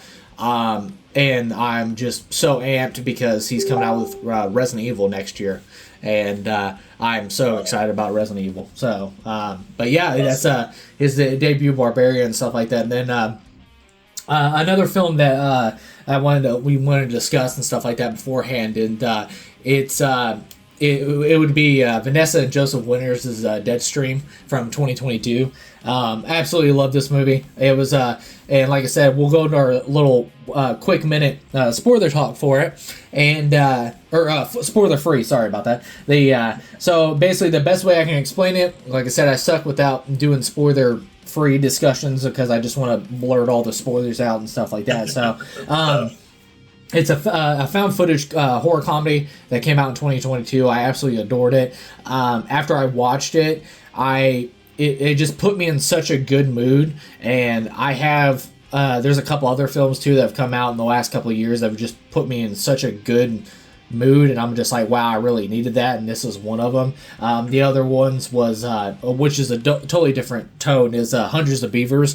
If anybody hasn't seen that, definitely check that out. But it was like, it scratched an itch I had for found footage, because I like found footage horror if it's done right and stuff like that.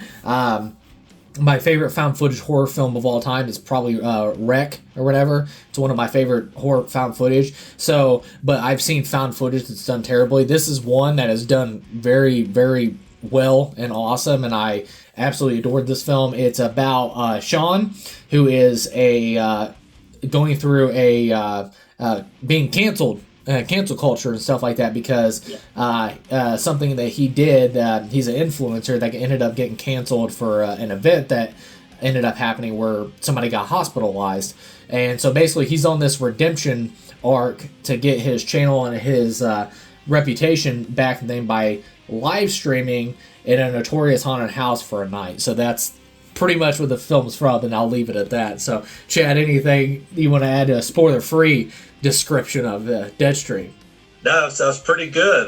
It's definitely a nice way to modernize the idea of the found footage, where you were getting him live streaming to his audience, his subscribers, and then obviously it's a low budget, written, directed, produced, starring, edited by all the same people, Vanessa, Joseph Winter, and then you get Jared Cook and Marty Collins. But it's a found footage. It is a more modern telling of that, and that's pretty much it. I mean, yeah, you said cancel culture. Well, we'll get into that in the spoiler version of what had happened with him, and it's kind of a theme we're seeing with characters being canceled in the last couple movies anyways. Yeah.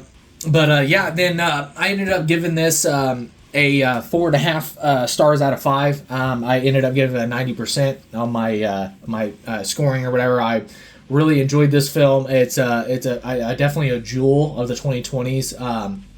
If horror-wise or anything of people ask me what's some of your favorite films of the 2020s, I always point out Deadstream is going to be on the list, because I think it's made with so much heart, and I love that's the best way I can explain it, is all the heart that's poured into it, and you can see that with Vanessa and Joseph Winter. There was a shot during COVID, all the hurdles that this had to go over, the short cruise. I know that the house that they that was actually notorious in real life. It was haunted and stuff like that. They talked about that in the making of the movie, like they ended up hearing like audio that wasn't of a woman, that they didn't have anybody on set that day besides Vanessa, but it wasn't her voice, so there was some creepy stuff. I know they ended up finding mold in this rundown house, so they were cleaning putting the gloves and the mask on, cleaning mold, and they said doors and stuff were closing on their own on footage, on the behind the scenes footage, so it was really cool to see the making of it, and also the hurdle and getting picked up by Shudder and stuff like that. So it was just really, really cool story, and a film I really admired. But yeah, definitely if you have not seen Deadstream, it is on Shudder right now. Definitely check it out. Came out in 2022, directed by Vanessa and Joseph Winters. But yeah, there's your spoiler free. But here we go. From this point on, we will be talking spoiler discussion on Deadstream. But Chad, I'll let you take it away. I started the last one, so I'll let you take that one, man.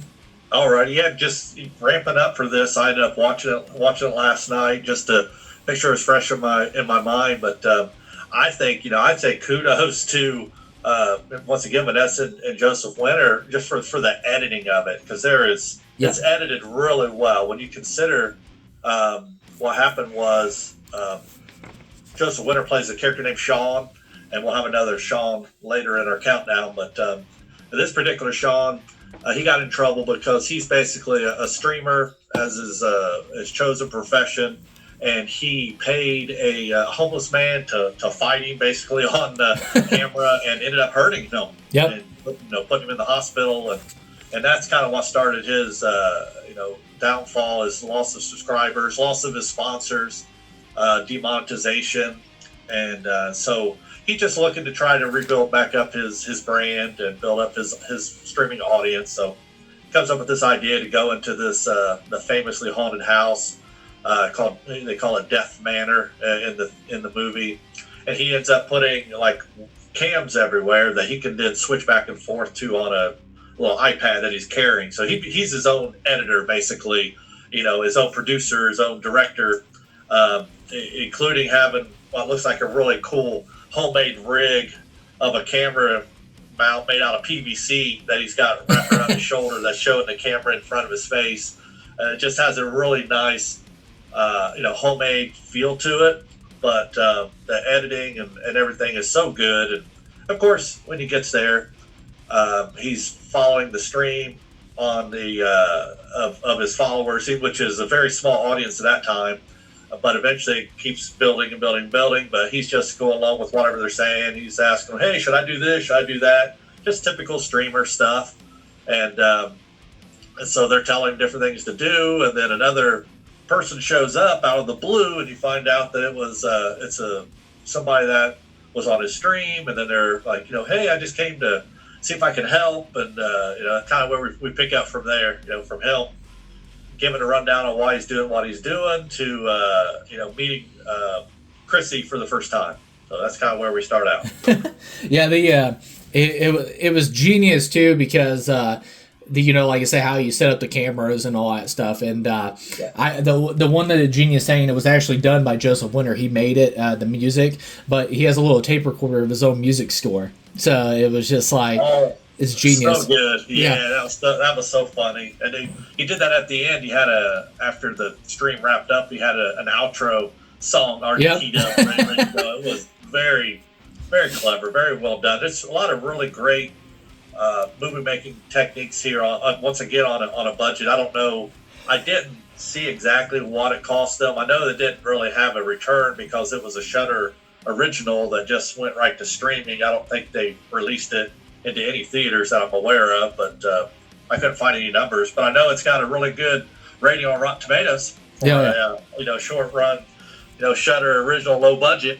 Yep. And then one of the things too is just like I ended up showing Chloe and Silas this as well, and it just cracked me up at how much duct tape he used for everything. It just like cracked me up every time. Like he used it on like putting the cameras on the wall. He ended up putting it on the monster's mouth, though she couldn't speak. And then he gets cut. Like when he jumps out of the building, he ends up cutting his leg up, and he puts duct tape over it. And then what was the beef camera? He ended up putting the camera on the beef. What is that? a Slim Jim, Slim Jim, basically, yeah, you know, yeah. like the Slim And then Jim, called a beef cam, and that was funny. Seeing how he was naming some of his cams was hilarious too, and it just felt super real, you know. It's like this guy, it's what he does. So it was very very clever. A lot of really nice movie making in it. yeah, and when he and then also when Mildred later in the film, when he's like trying to perform the exorcism, he duct tapes her to the floor. So it's too funny. And then it's pretty gnarly too, because the duct tape that he puts over her mouth, he rips it off.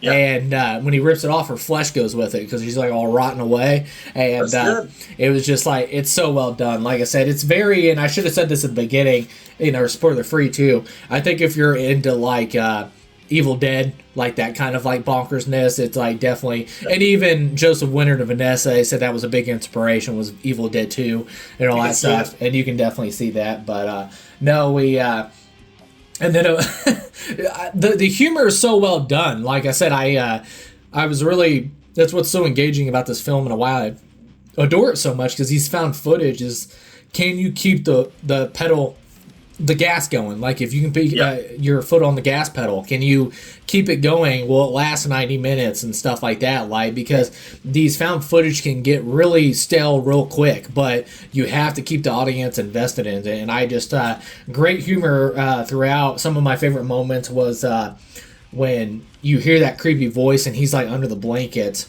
and he's in the closet, and then she's like, "I'm right here, Sean." And then he moves the blanket, and she's like right in his crotch, and she like bites him right on the nuts, and it just it's just too funny.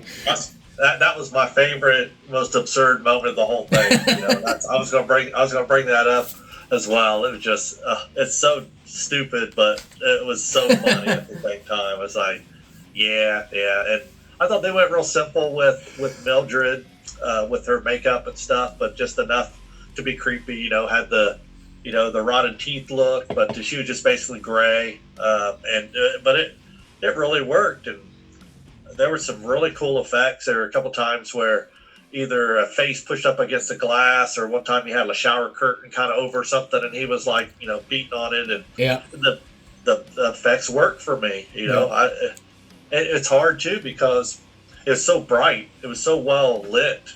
The whole thing was just really bright. It looked like somebody that was streaming would have these extra lights up, and they wanted to be as bright as possible and all that, and it still worked for me. So I was I'm a fan. I think they did an awesome job. And then one of the other funny moments too is earlier in the stream or whatever, he drank that energy drink and he had to pee, so he peed in the bucket, and then later Mildred uses that to like basically waterboard him with his own ear. It's so gross.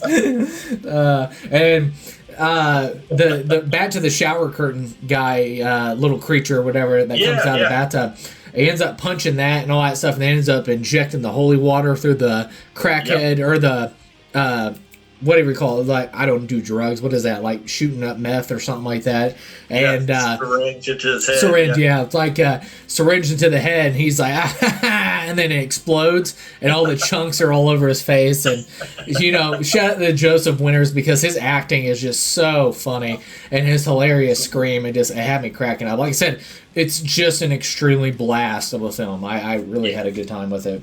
So definitely. I mean, you're not watching, you know, Godfather or anything like that. You're seeing something that is meant to be campy and a little goofy at times, for sure. You know, just mentioning, you know, Mildred popping up in between the guy's legs and biting him on the nuts. You know, it's just like, come on, what the heck is going on here? But in the best way. And what's funny, I thought, in rewatching it, was his audience reactions and things kind of in real time off to the side. You know, we're seeing him streaming this, and he's getting all of his interactions and stuff right there. And, you know, they're saying things that, you know, we as the audience watching it are saying too. So it really felt like you were watching a real live stream version of it. So, just hats off to them. I think they put together something that I think we will see maybe ripped off a little bit in Hollywood, you know, maybe here and there, maybe not a whole movie where they do it. I think we'll definitely see a lot more found footage that kind of goes along these lines of a streamer. Yeah. I think that's definitely a possibility. And and like I said, I think it's just so pure genius. The hilarious part where he knocks out Mildred, and what was it like?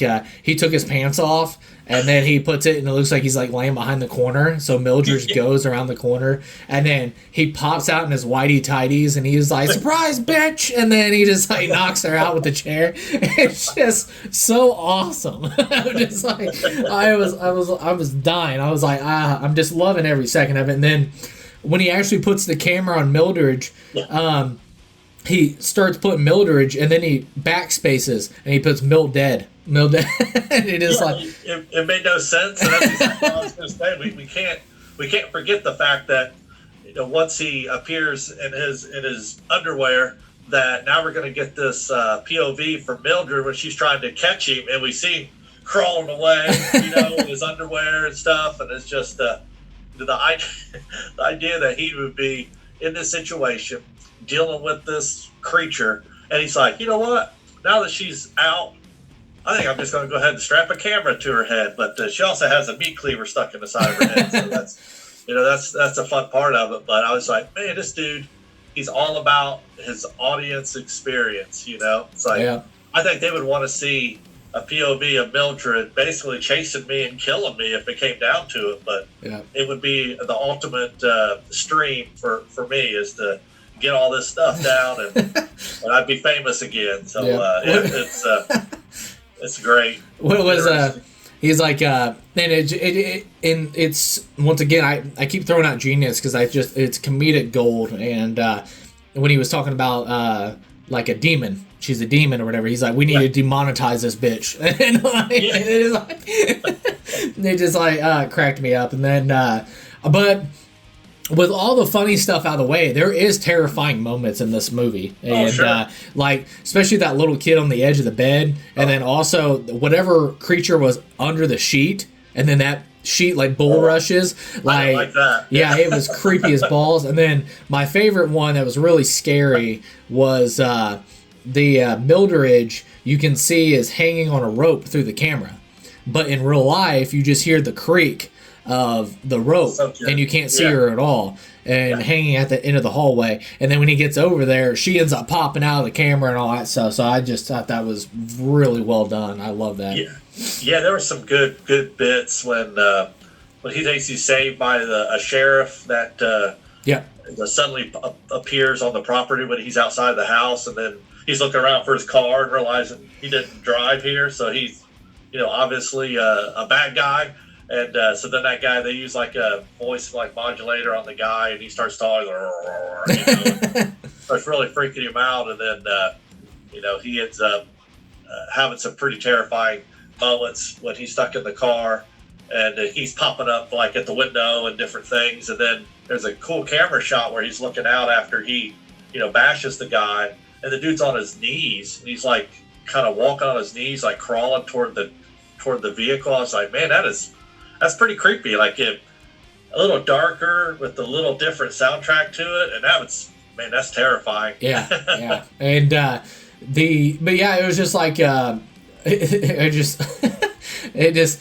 it was so well like done, like especially in the horror aspect and stuff like that. But it was also the very admiring thing about this too is like, yes, you have the bonkersness, yes, you have the scares, all that stuff, you have all that stuff, but it really is a deep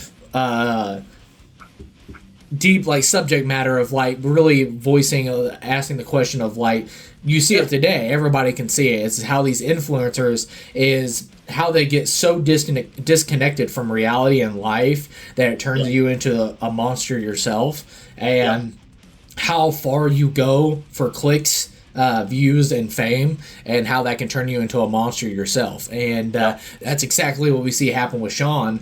Is he says I'm sorry, but if you ever watch an influencer gets canceled or something like that, and you've ever watched an apology video, is literally in the same sentence they literally apologize. I put in quotations up, and they apologize, but then they turn around and literally talk about and support the thing that they've been canceled for. They're like, I don't think I did anything that bad or whatever, something like that. They so justify their behavior, but at the same time apologize for the behavior. You're just making it worse. I'm just like, it just shows how disconnected you are as a human being. And we just saw that with Justin Long and Barbarian. He did the exact same thing. He called his victim and is apologizing, but at the same time, it's like, it wasn't really that bad, was it?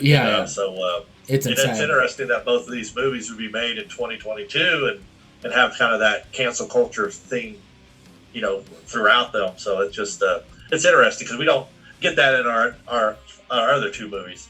yeah. So I just like I said, I think they're a really cool subject matter for it, and then it's great comedy, and we'll. I think it's very Evil Dead 2 spirited and a total blast. I had a blast with this. I ended up getting they ended up making a steelbook for this because I was really like a Shudder original, and they ended up making a steelbook for it, and I immediately bought that bad boy and absolutely love it. I watch it every Halloween since 2022, and then obviously I put it on every once in a while because it is one of my anytime I'm feeling depressed or I feel down in the dumps or something like that, to get my spirits up, is Deadstream is one of the many films I go to, and it's a Halloween recommendation, and like I said, put it on the top of your list because I think you will have a really good time. And honestly, it's yes, you got some violence in there and some gore stuff that happens, but honestly, it's like a very cool, like little family movie too. You can have good laughs, you have good scares,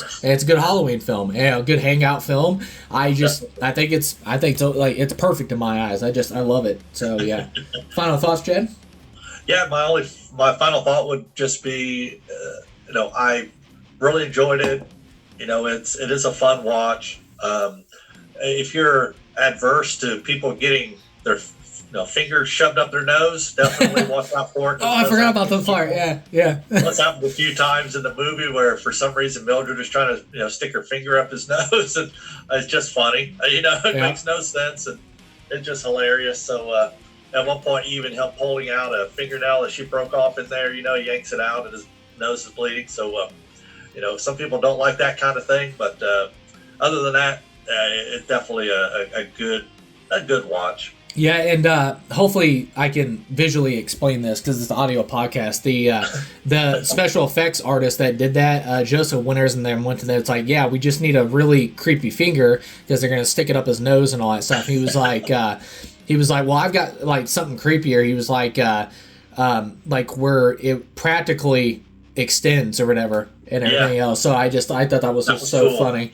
But the finger just grows, right on camera. In camera effect is very, very cool, very well done. Yeah, and Vanessa and Joseph talked about too. It's like everybody was just having such a blast making the film, and even the special effect makeup artist was like, it could have been something simple, just make a creepy, deteriorated, like flesh deteriorated finger and stuff. He's like, hey, what if we have it like expand out, like stretch or whatever? I can practically do that. And they're like, okay, it's cool. And they're just like, let's do it. So it was just like, it was so really cool to see how much everybody's heart was put into the project, and the results is fantastic. And I think Vanessa and Joseph Winter, they did a spectacular job. I loved it. And then I know they're doing the Amityville next. So so I'm really curious of what they're going to do with that. Are they going to do another found footage? Is it going to be shot like a movie? I don't know. So, but I know they're doing Amityville next, so that'll be really fun. But I'm begging people to go watch Deadstream. It's so good. It's just like one of the most underrated gems of the 2020s, and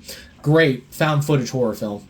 And it's on Netflix right now. That's where I watched that last night. So if you got Netflix, which most everybody does, definitely check it out. It's 88 minutes long. So take a look. Yeah, it's fantastic. Watch it out. But all right, cool. Then Chad, this is the film that we talk about all the time. It was I had to talk about it in this one because I just really dig this movie so much, and that would be Guillermo del Toro's Blade 2. Like I said, it came out in 2002. It's a of course, Guillermo del Toro, known for Hellboy, Shape of Water, Pan's Labyrinth, things like that. Spoiler free. First couple minutes. Obviously, I'm gonna drop spoilers for Blade 1. Blade 1 is this half human, half vampire his mother was bit when she was pregnant with him. He ends up getting this ability to where no other vampires have this. He is vampires. He has all their strength and none of their weaknesses except the thirst for blood.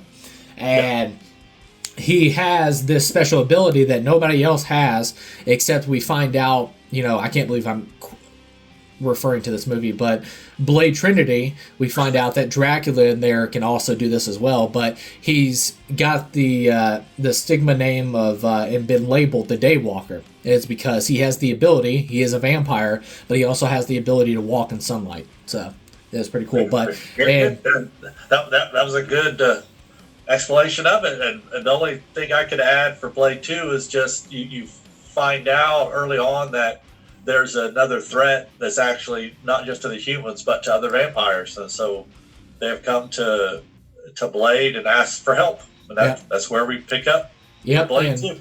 Yeah, that's I was gonna say too. They come along. This new threat is called the Reapers, and basically it's not just a threat to Blade and the humans or humanity. It's also a threat to the vampires as well. So it's a really, really cool how Guillermo Toro brought this together of like an enemy of my enemy. It has to be your friend in this situation. So it's a bigger threat that's beyond just vampires in this. So it was really cool.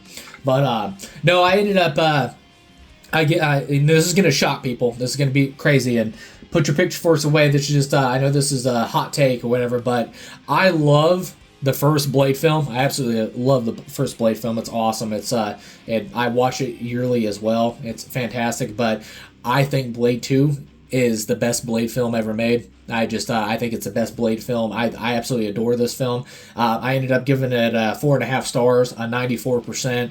I absolutely adore this film. I know a lot of people are shocked like how high I give this. I'm like, I absolutely adore this film. From set pieces, designs, creature designs, the action, the humor, the story. I think it's just fantastic, and it's one of my favorite comic book films of all time too. And a lot of people get shocked. They're like, Blade 2? I'm like, yeah, I absolutely adore this film. I know it's pretty shocking for whatever, but I adore this film so much. I absolutely love it. But as far as spoiler talks, that's they're spoiler free. There's that, but we'll get right into it, Chad. And I'll right off the bat, we already talked about it a little bit more, getting a little more in depth. We have this new threat called the Reapers. It is a strain of vampires, but it's very terrifying because it's a type of creature, the Reapers, that can actually not only turn humans and all that stuff, but it could also turn vampires.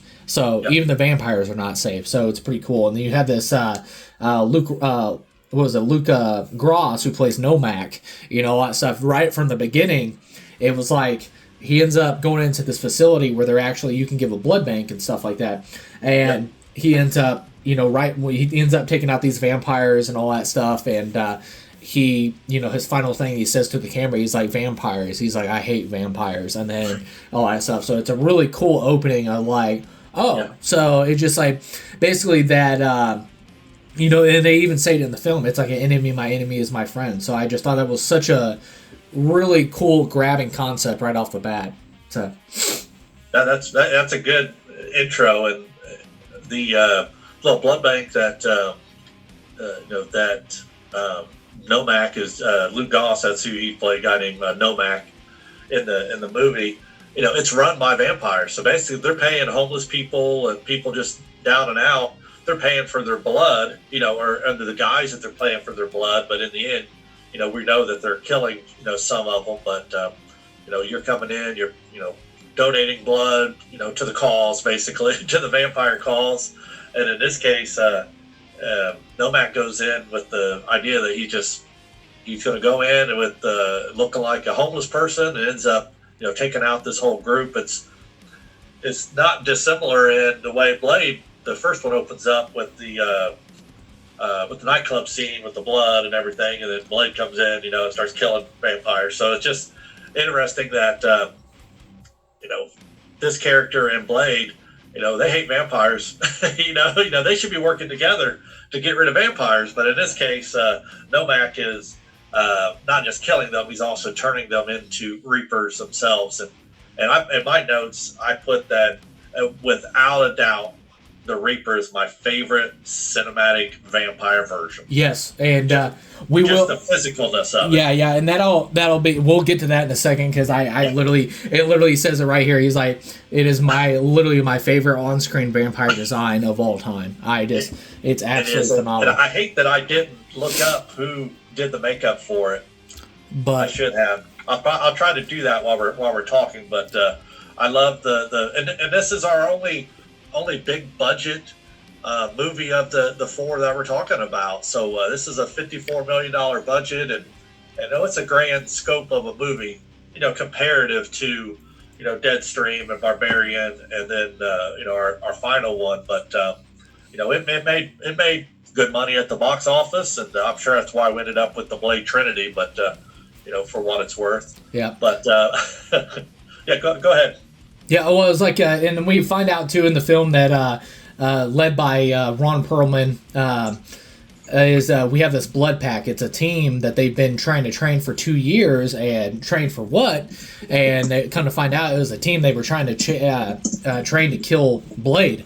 So the Vampire Nation, obviously we know you have Deacon Frost and all that stuff in the first one, is they've tried you got a guy in there that's a weapon specialist. You got a guy with a sword, played by Donnie Yen, and Warhammer and all that stuff. So this team to bring down Blade, you end up kind of finding out that Blade ends up being the leader of this team. And going back to the description of why the Reapers are so terrifying, why the new threat is they can change humans and they can also change vampires. And they even describe in there it's basically like a virus. Like it can be hundreds by the end of the week, it can be thousands by the end of the month, and then basically after the vampires are wiped out, who are they going after next? They're going after the humans because they have to constantly feed, and basically it turns into a contain and stop a virus outbreak. So that's basically what it turns into. And I thought that, and then they just even describe it is like basically it's cancer, but cancer with a purpose. So yeah, absolutely. That was the idea that and it's what everyone fears when it comes down to virus or pandemic situation where everyone's going to be affected at some point. I mean, it's inevitable at this point. They have adaptations for the Reapers that make them harder to kill, and when they get the bite, when they get the virus from another Reaper, they've just become strong and just hard to kill. Other than the fact that they're just so bloodthirsty that they're just single-minded in purpose, and it's go and get blood, but at the same time that causes more Reapers to be made, and so it's just it's what makes them terrifying and great, but also is kind of their Achilles heel. And we see that at another point when one gets trapped and can't free themselves, which they said, they're gnawing on their arm like a coyote trying to get free. I'm like, just rip your arm off, man. You're super strong. You got no, there's no pain. So just rip it off and go about your business. But it allows them to capture one and see kind of the physiology of how it's changed internally to protect themselves from what we would consider in the movie world, traditional ways of killing vampires, like stake in the heart and some of the other things that they're, immune to, basically. Yeah. Well, that's the thing too, is like how back to how they constantly feed, because you see how even to the point where this one got its arm trapped into this thing that's so weak that it can't even get away because like it hasn't fed in forever. So it just I say forever, but it hasn't fed in a short period of time. So it just really shows right off the bat how constantly they have to feed. And then you kind of find out too that it was like a failed experiment gone wrong, and basically like Frankenstein's monster type stuff. And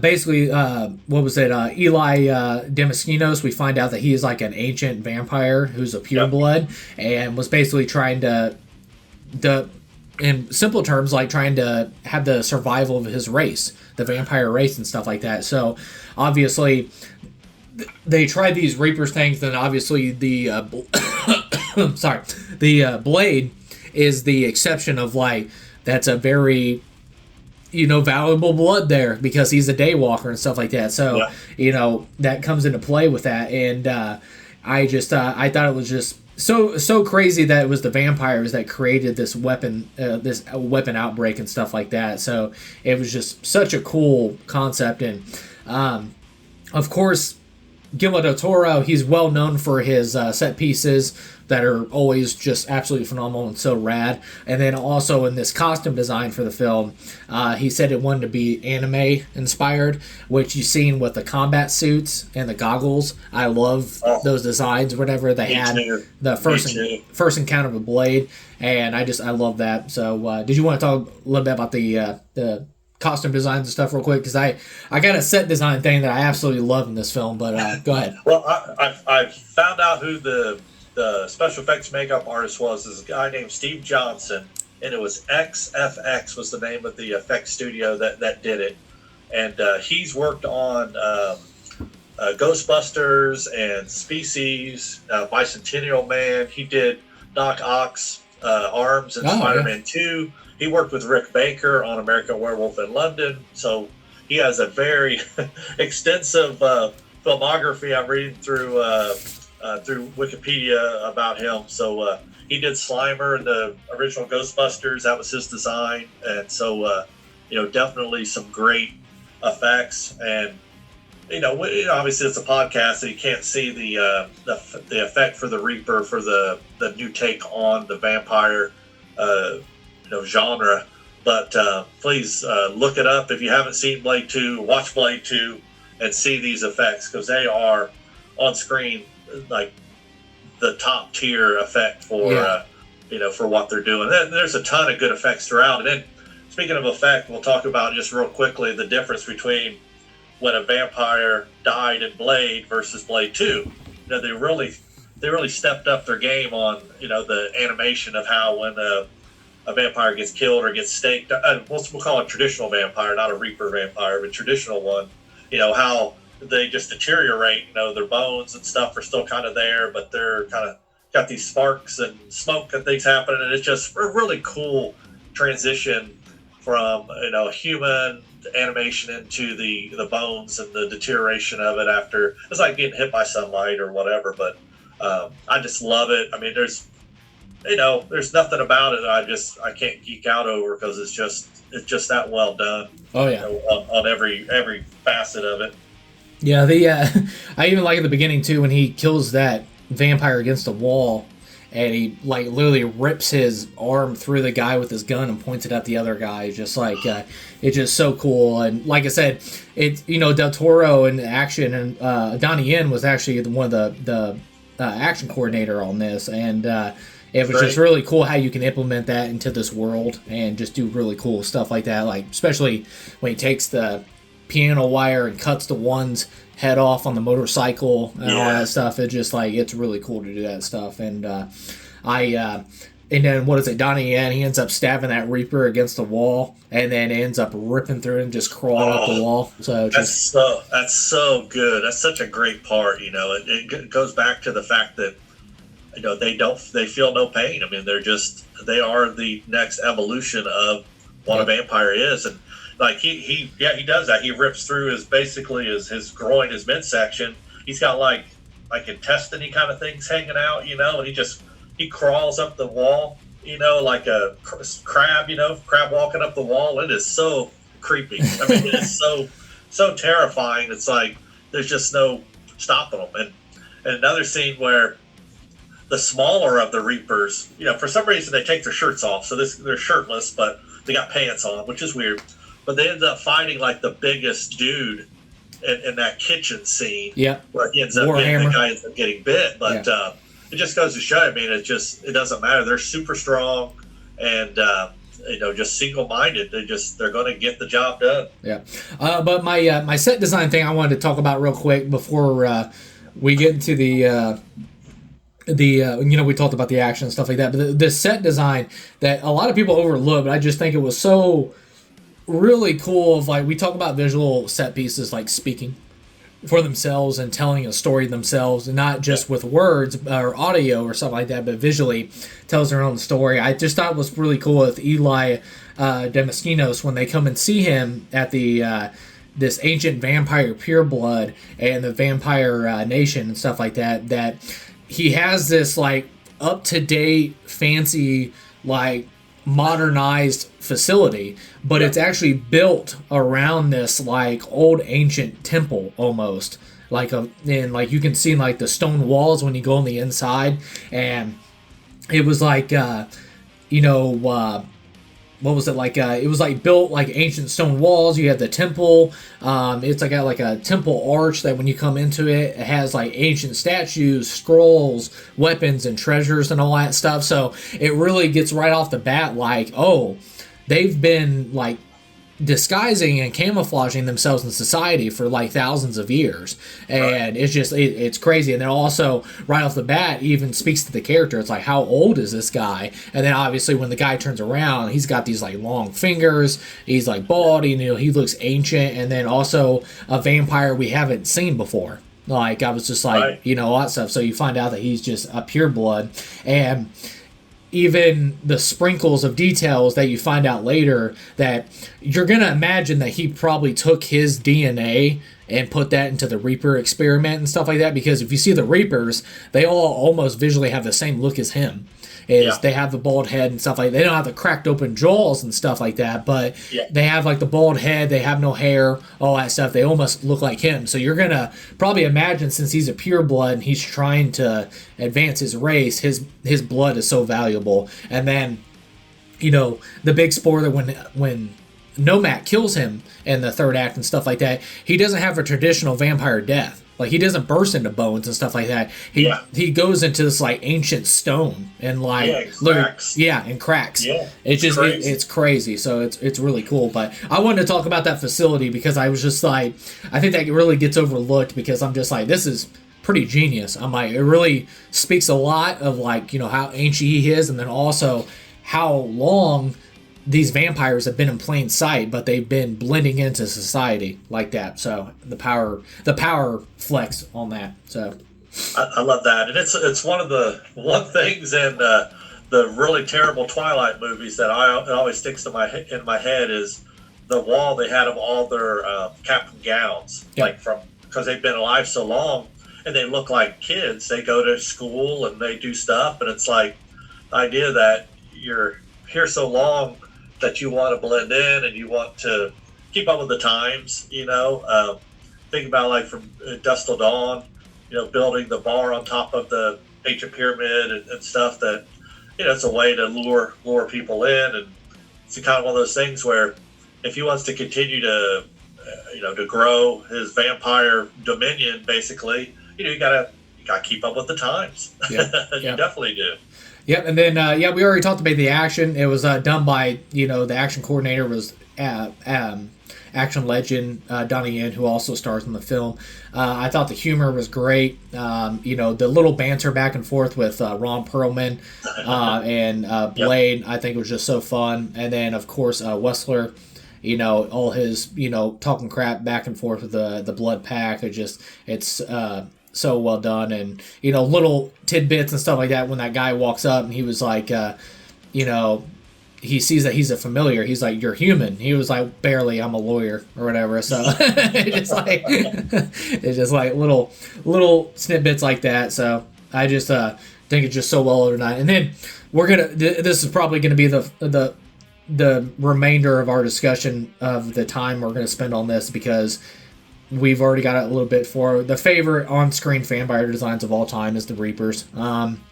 Is this terrifying design and just so rad. It just like this jaw cracks open and it just literally like almost looks like a plant like blooming out and all that stuff. But it's just like, it's so terrifying, but just some of the coolest stuff I've ever seen. And still to this day, this came out in 2022. So what is that, like 23 years ago? Yeah, so 23. Even 23 years later, I'm still absolutely adore and love the design of this. I love how the practical effects are supported by visual effects instead of the other way around that you see in modern day with today and everything else. I just, you have the practical effects, and then of course when you see Nomak in the final act when he tears through that entire facility, SWAT team or whatever you want to call it, he does this roar and all that stuff, and it's just the most wicked shot, and you see the jaw open up and screech roar and all that stuff, and it comes back together.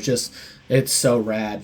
So yeah, it's fantastic. I mean, there's a couple effects, things that because it was 23 years ago, that you get a fight scene with Blade and a couple of the team members of the vampire guild basically fighting in front of this big wall of lights. They have this wall of lights in their Blade does in their headquarters. Helmut Scud, played by Norman Reedus, they've got these lights set up, so if vampires were to come in and try to get them, they turn on these lights. It's supposed to be a way to protect them. So they have all these features in place in their headquarters to alert them when vampires are coming, etc. But anyways, they use a bunch of digital doubles for some of the fight sequences in there because they're pretty insane. I mean, it's just stuff that a normal human couldn't do. But even then, it's man, this is still 23 years ago, but yet it's not bad. It really is not bad. I mean, it was around Matrix time, so they were still kind of figuring those things out. But that's the only thing in my rewatch. I was just oh, okay, it's not 100% perfect, but it's not bad. Yeah.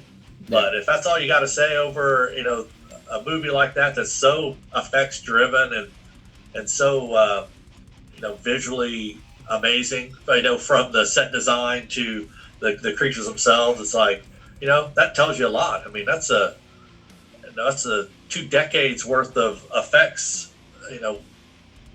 new technology we've had over the years, where you still watch this, you're just man, I don't know that you could do it much better. Yeah. Even today, especially the effects for the Reapers. I don't know how you would do that any better, because they would try to do it probably digitally. They wouldn't try to do anything practical at all. Yeah. Well, they did it in Blade Trinity. It was just the Pomeranian or whatever you call it, or whatever. And same thing with Dracula. He had the same thing where his jaw would split open, and it was all digital. So. Yeah, and you can tell. I mean, and we actually get a full-on autopsy scene at one point when they capture the one Reaper that was trapped. So they take him back to their lair, and they're doing an autopsy on him, and it's beautiful. I mean, the effects on it is just amazing. From when she first takes the scalpel and starts doing the Y incision on him, it's got this golden yellowy goop coming out of him, not blood. It's almost like pus coming out of him, which is crazy. And then she removes the rib cage, and you see his internal workings. And one thing I noticed, I noted for our discussion, was that they had these adaptations, evolution, where now they've got this huge rib shield over their heart to keep from someone just going up and hitting them with the stake, and it just goes back again to just the design of the Reapers themselves. It's and they really want them to be the perfect, not just killing machine, but vampire resistant killing machine, things that we would know in the vampire world. This is how you kill these crazy things. Yeah. And they're protected. Yeah, and it's a very intelligent scene. It's funny because I was going to talk about that scene as well, and we'll do it now. I said the dissection scene in this movie, and I don't understand when it comes to practical effect work that nobody talks about, is I literally think it's one of the all-time greatest practical effect scenes ever. I'm it is so good, and I'm just and it's so intelligent. I love, like you said, I love how so much intelligence went into the design of this. You've got this bone armor over the heart that, and once again, to Blade, how adaptable of a warrior he is and a killer, that he takes up on this. You see in the final act when he goes against Nomak, he stabs the Blade from the side because he knows he can't go straight for the heart. You have to come in from the side. So there's so much support to the story, so much to the design of the characters, the Reapers, and just the practical effects work that's on display is just absolutely incredible. I just and even you find out that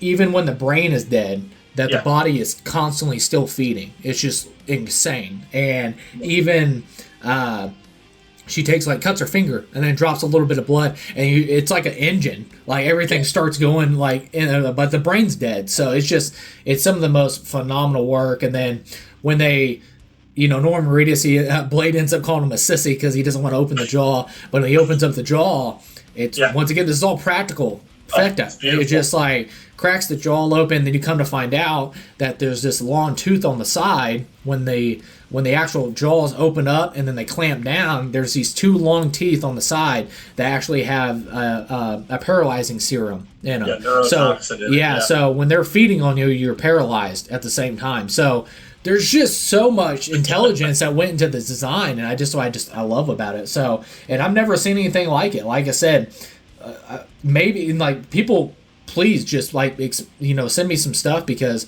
I really contest. There's a lot of intelligence that goes into this monster design. Not just there it is. It's big. It's scary. I mean, it looks rad and all that stuff, but it's even a more cherry on top. If they actually put some thought and heart into the design of this, internally. So it was phenomenal. Yeah. No, you hit all the points that I was going to make as well, and her using her blood, and that was one of the kind of jump scares in the movie, is that when that blood hits that little orifice thing inside of its gut, and it just starts chugging along, like an engine, like you said. It's just oh my gosh, it was just the work that went into that. And then like you just said too, with opening the jaw, and Scud squeezes that tooth, and the goo comes out, and then she takes it and smells it. It's it's some type of neurotoxin, and I was just man, it's just such a good thought put into it. And I haven't read up on all the Blade comic books or the graphic novels at all, so maybe it's something that they've hit on. I don't know if they even do a Reaper. The Reapers, the Reapers weren't in the comic books at all. Okay. Yeah, that's all Del Toro.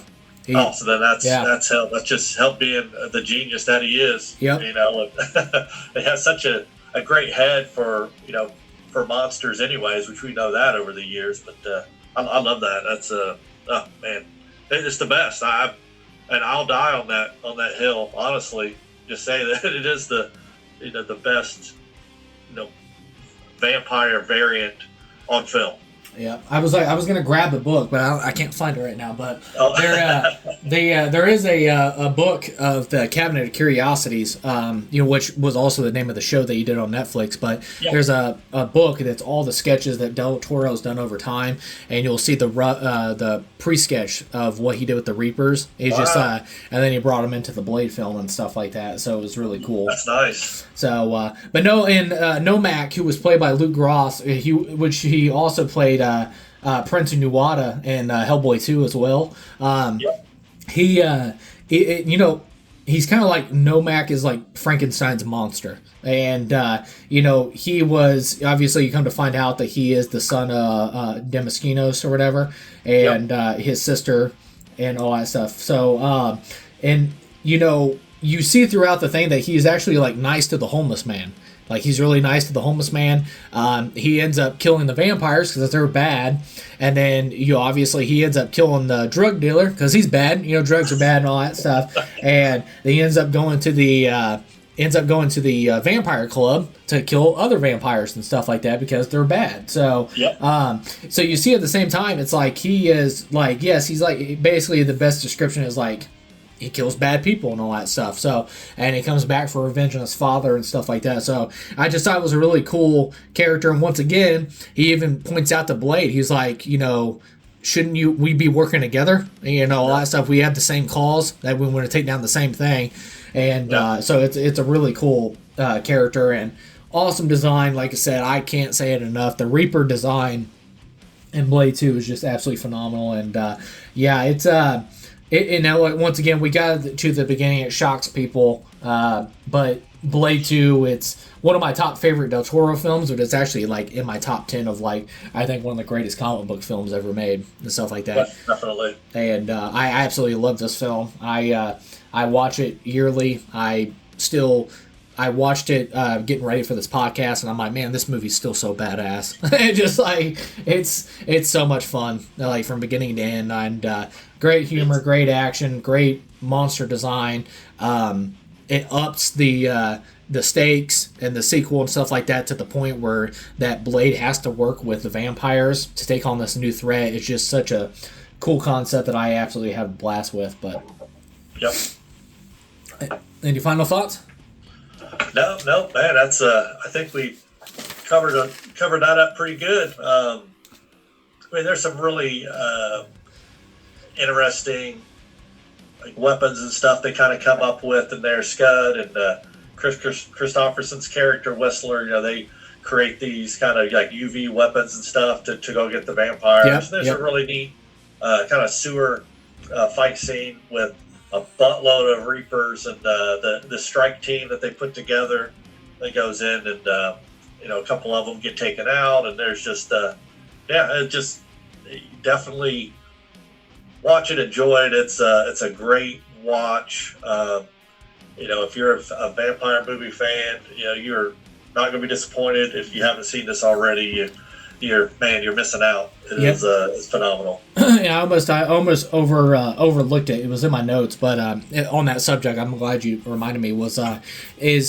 Del Toro said he wanted to make this film like an anime movie and stuff like that. And I even, one of the great things about the first Blade film is all the unique weapons, especially his sword, like all the crazy stuff that his sword was able to do. Like, if it didn't match his fingerprint, it would actually bust out these spikes that would actually blow somebody's hand off and stuff like that. So it was really cool to see that stuff. And especially in this film, too, I just love not only the costume design, because the costume designs are off the hook, but also the weapon designs as well. You talked about it too with the actual light grenades is what I call them and stuff like that. Yeah. And they end up making like a light grenade nuke bomb. They ends up taking all those Reapers in the tunnel or the sewer and everything else. So it was really awesome. Even Norman Reedus comes up with this mechanism that goes on your forearm that you see in the first film.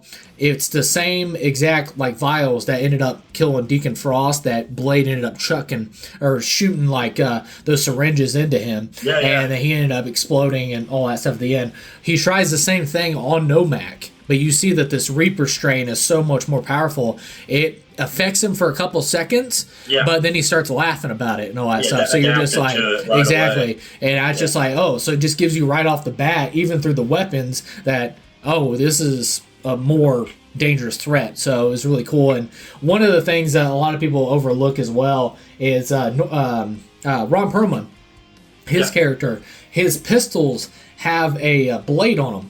So it looks like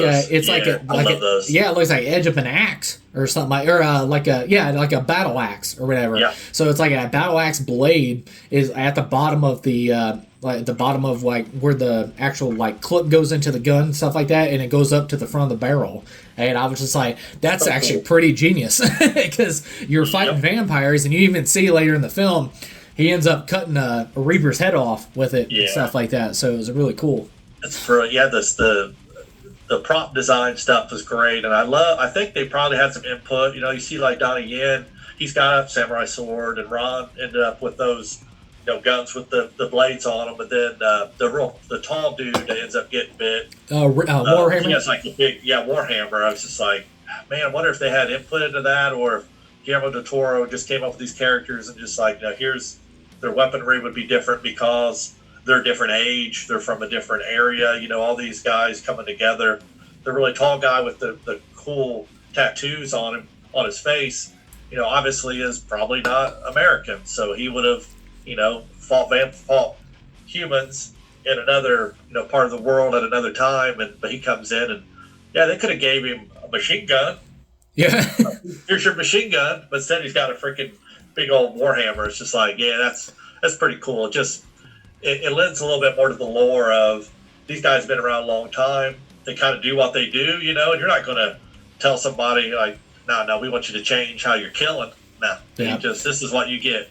Well, it was funny because and it falls in line with that inspiration for the movie is Afro Samurai. I don't know if anybody's seen the anime. If you haven't, definitely check it out. But Afro Samurai, it reminded me of this. There's a guy that goes to take out the concept of Afro Samurai. Is he's the number two warrior in the world, but you have to challenge the number one. But the thing about it is, it's like a battle royale for the number two headman. Well, he ends up getting this guy to come across him, and I don't know what time period and all that stuff, because everybody's got samurai swords and all that stuff, so you're thinking it's like ancient Japan time, medieval times, blah blah blah.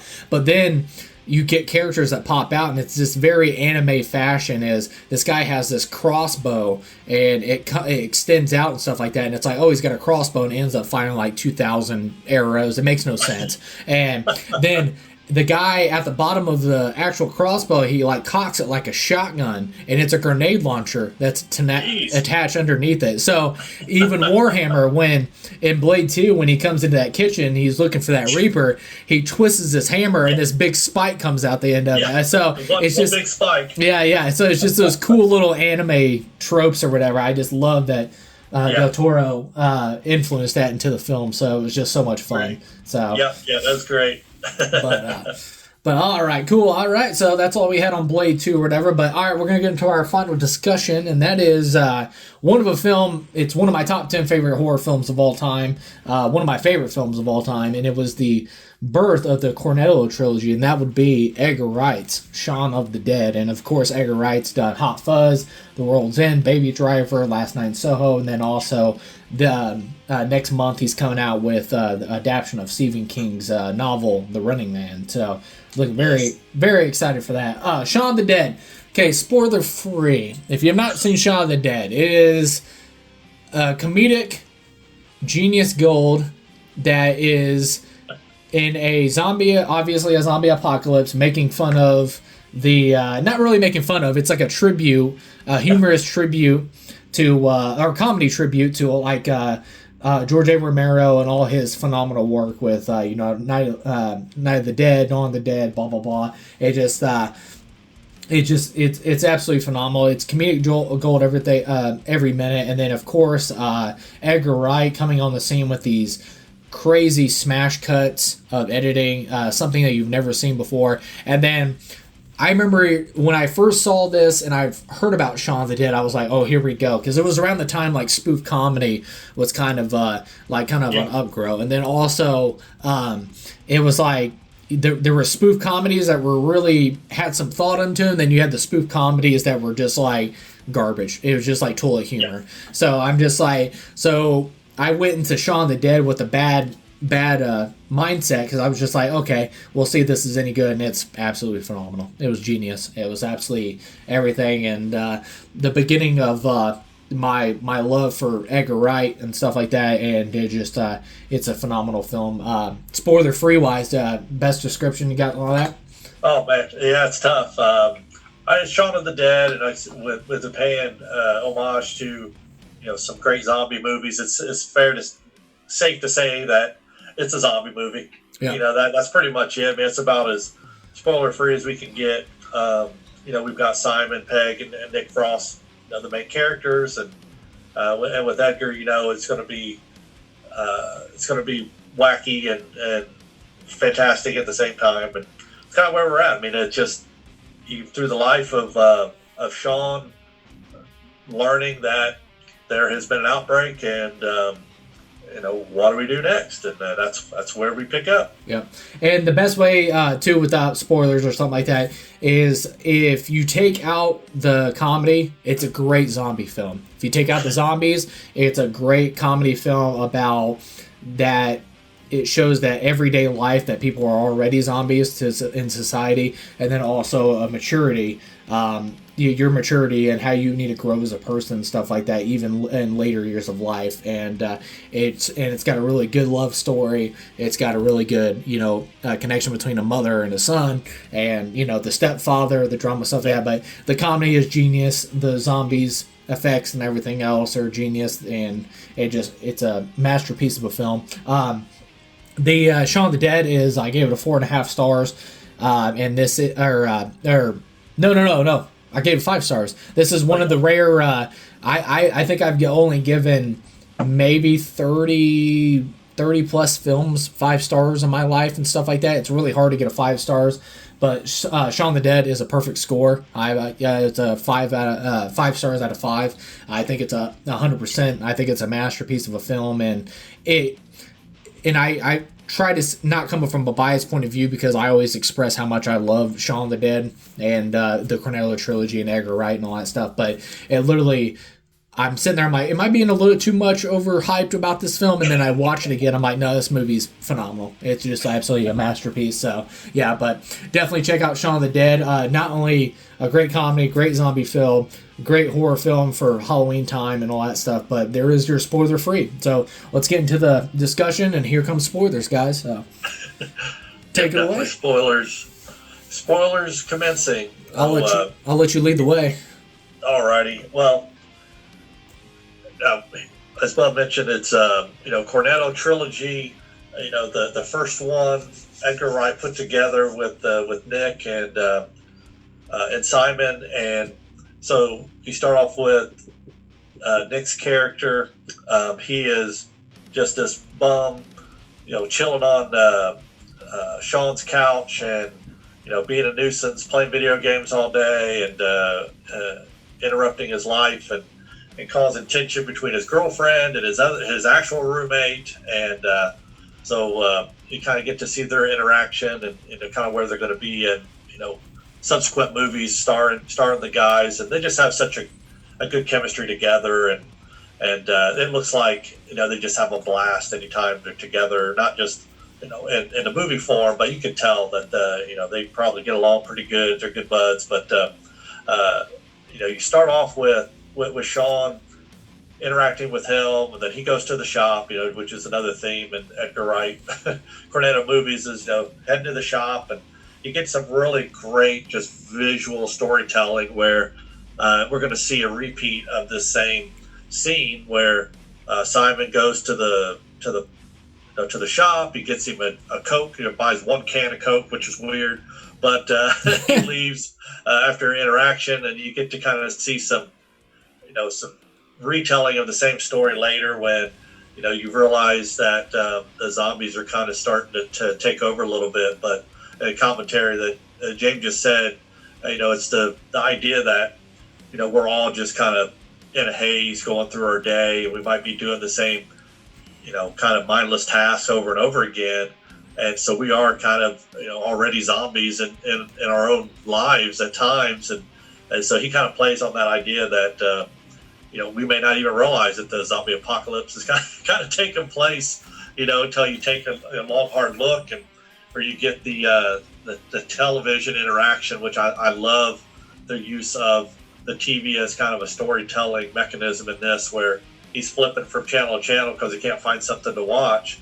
It's kind of like on Scott Pilgrim, when he's reading through the email from Patel when he's telling him he's wanting to get together and kick his butt because he's wanting to go out with his ex-girlfriend, and he just you're like, oh man, there's a lot of good context in here, but he uses that as a way to tell a story. So he's flipping through the remote, and you're getting little bits and pieces of every newscast, but he's actually telling a story with it. I love that kind of just funny way to tell a story and keep your interest, and it just makes you pay attention, because on a rewatch you're going to realize so much stuff that you missed, where you're so engrossed in it, they're just like, man, this is really great. And then when you watch it again, that's when I think you really appreciate the storytelling aspect of it, and how Edgar does that in a way unlike a lot of other directors do. So yeah. Well, it's so funny because in New York, you talked about it too, was the society, everyday life, that everybody's already zombies, and you have those everybody's sitting there bobbing on their headphones, and then on the just looking like zombies, they're dead on the bus and all that stuff, and then people waiting at the bus stop and all that stuff. So just the slugging along like zombies through life, and even Sean, he has no future drive or something like that. So basically, you might as well just be a zombie at life, because zombies have no future. There's no they're have no purpose or whatever, because all that stuff. So what's the difference between Sean, who's just like doing the same thing over, going to the same Winchester bar every night, not really doing anything. So it's really cool. And like you saying too, the genius editing and also camera angles that Edgar Wright brought to this, I'm like, it's right from the beginning of the opening scene, and it's comedy genius, but also it right off the bat told me I'm in for something new. Like, it literally got me right off the bat, like, oh, this is something different, like, and all that stuff. And even the opening scene of the Winchester, it's it's so funny because he was like, it's not that I don't like your friend. What was Nick Frost's name? What was his friend's name? What was his actual name? The character's name? I keep calling him Nick Frost. God, what is Eddie? Was it Eddie? Eddie. Yeah. It's and he was like, it's not that I don't like Eddie. And then it does this expand shot. It's like, it's not like I don't like you, Eddie. And he's like, no offense taken or whatever. And he was like, right there. yeah, it's sitting right there. And then he was like, and he's like, yeah, but I'm not too fond of your bunkmates or whatever. He was like, no offense or whatever. And then the bunkmates are sitting there. So it's just like, it's just, it. Now, like I said, it can be easily overlooked or whatever. I just think that is just comedic gold right there. It is. It definitely is, and it's just definitely something unique to his storytelling, mechanisms, and it's just so simple. I mean, it's just one of those things. It's like, and it doesn't cost you anything to do that. But you just have to have that wit that Edgar Wright does have. So. And we know that Simon Pegg, helped write, this version of it. So there's a lot of Simon in there too, and Simon's a genius. And I guess they said that working together on Spaced, that there was an episode that kind of fomented this idea in their head. That eventually they ended up making it, but Spaced is also wonderful. If you guys haven't seen that, it's such a good. It's a good comedy, I love a good British comedy, anyways. Yeah, in this what the episode he's talking about is like he's playing Resident Evil, but he ends up taking, was it speed, or he ends up taking like some kind of crazy drug, and so he actually thinks there is a zombie apocalypse going on because he's playing Resident Evil. So it just, and then after they got done with that episode, it's in the Clark Collis. You've Got Red on You. It's about the making of Shaun of the Dead. Just a phenomenal book. I own it, and it's so good. And they were just so jazzed up about that zombie episode. They're like, we should make a zombie film. So they go and they made Shaun of the Dead. So it was awesome. But you already got to it as well about the outbreak of the one shot.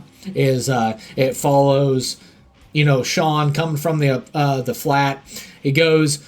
The kid kicking the ball, then you got the jogger, and then you got the store clerk and all that stuff, and then later in the film it's the same exact shot. There's a busted window, there's zombies walking in the background. The kid that was kicking the ball, he's a zombie, but he's like barely sitting there kicking the ball along. Then you had the same guy that was washing his car, there's like a busted out window and blood all over it. And then the jogger isn't jogging, he's like panic sprinting because he's probably run away from zombies. And then you go and talk to the store clerk and there's like bloody handprints on the glass, which Sean doesn't even notice because he's a zombie to society himself. And he definitely is stepping in a big puddle of blood, but yet they don't show it. That's one of my favorite bits about that, is that they very easily could have panned down and saw that he just stepped in blood, but instead they keep the shot exactly the same as the previous one. They pan out, they go over to the counter. At this point, no one ever shows up at the counter, so he just leaves money and he tells the guy, hey, I owe you 15p, he'll be back later to pay for it. But his reaction after he opens up the cooler, grabs his one Coke out again, a psychopath, one Coke at a time, with the bloody prints, there's a big puddle of blood there because he reacts like he slips in it, but not enough to stop him from continuing with what he was doing, and away he goes. So it just so well done. His wonders are always phenomenal. Well, it's funny, the little detail in that is because crap, what's this girlfriend's name? I literally just watched this, and I watched it like 100 times. But anyways, Liz, broke up with him. So, she said you go back to the gym or anything, and then if you notice, he gets a Diet Coke when he goes in. That's this time. Right. He thought about a Diet Coke the first day. put it back and then grab the regular Coke. Yeah, I'm glad you said that. I forgot to mention that. Yeah, it was too funny. And then the same homeless guy that asked us for change, he was like, "Yeah, I don't got anything." He's like, he just it's so funny. I didn't even have enough. I didn't even have enough at the shop. Yeah, and I'm so glad you got to that, because I did it in my I have it in my notes as well. It was like when they're flipping through the channels, he's like, eating the flesh, or it's like the dead are coming, and then he goes to the next shot, or eating the flesh, blah blah blah, all that stuff, and it's all about just like zombie mannerisms and stuff like that. So it's just totally random broadcast, but it writes the story. Exactly. I just love that. It's just a great scene. Yeah, and then the one thing too, I guess we can get in that now, is the virus origins of the zombie apocalypse. It was it's so funny because it's never told what it was. It was like there's hints. It's like they said a deep space probe like broke up over the atmosphere or whatever, and then obviously that's Night of the Living Dead, George A. Romero. That was a pretty cool little tribute. And then they say at some point in the film they talk about genetic crops. Like, it'd be like all the crap they put in our food and it turned us into zombies. And then there's one news channel that says something about rage monkeys, was obviously 28 days later. So I just thought it was fun. But it was funny because the zombies, they still have like a piece of like memory, still like a mental piece of their former life is still in them. So I always crack up at that, because the kid that was kicking the ball every morning and all that stuff kicks the ball and smokes Shaun in the head, but he's a zombie. So it's just like, it's so funny. And then there's a zombie in a wheelchair. It's like still pushing the wheelchair along and stuff like that. And then when Shaun and Nick run out and get into the car, the storekeeper is still there, but he's a zombie, but he's got his hand out like he's wanting change or whatever. He's wanting his 15p. Shaun owes him. The kid kicking the ball, remember in the first go around when he hits Shaun with the ball, Shaun says, he points at him and says, "You're dead." And then next time he hits him, he's dead. Zombie. So I was like, just the little things. Of course, that's all just kind of the intro to who these characters are. We learn about, and that it was Shaun's anniversary with Liz, and he drops the ball because he's supposed to make reservations and stuff, and you just got to find out he's just a very absent-minded boyfriend, or ex-boyfriend now, because she wants to break up with him because he's just not there. He has no ambition. Again, back to the idea that we're just zombies, kind of slogging our way through life anyway. So Liz is upset and thinks he spends too much time playing video games with Ed, and so and that's just Act 1.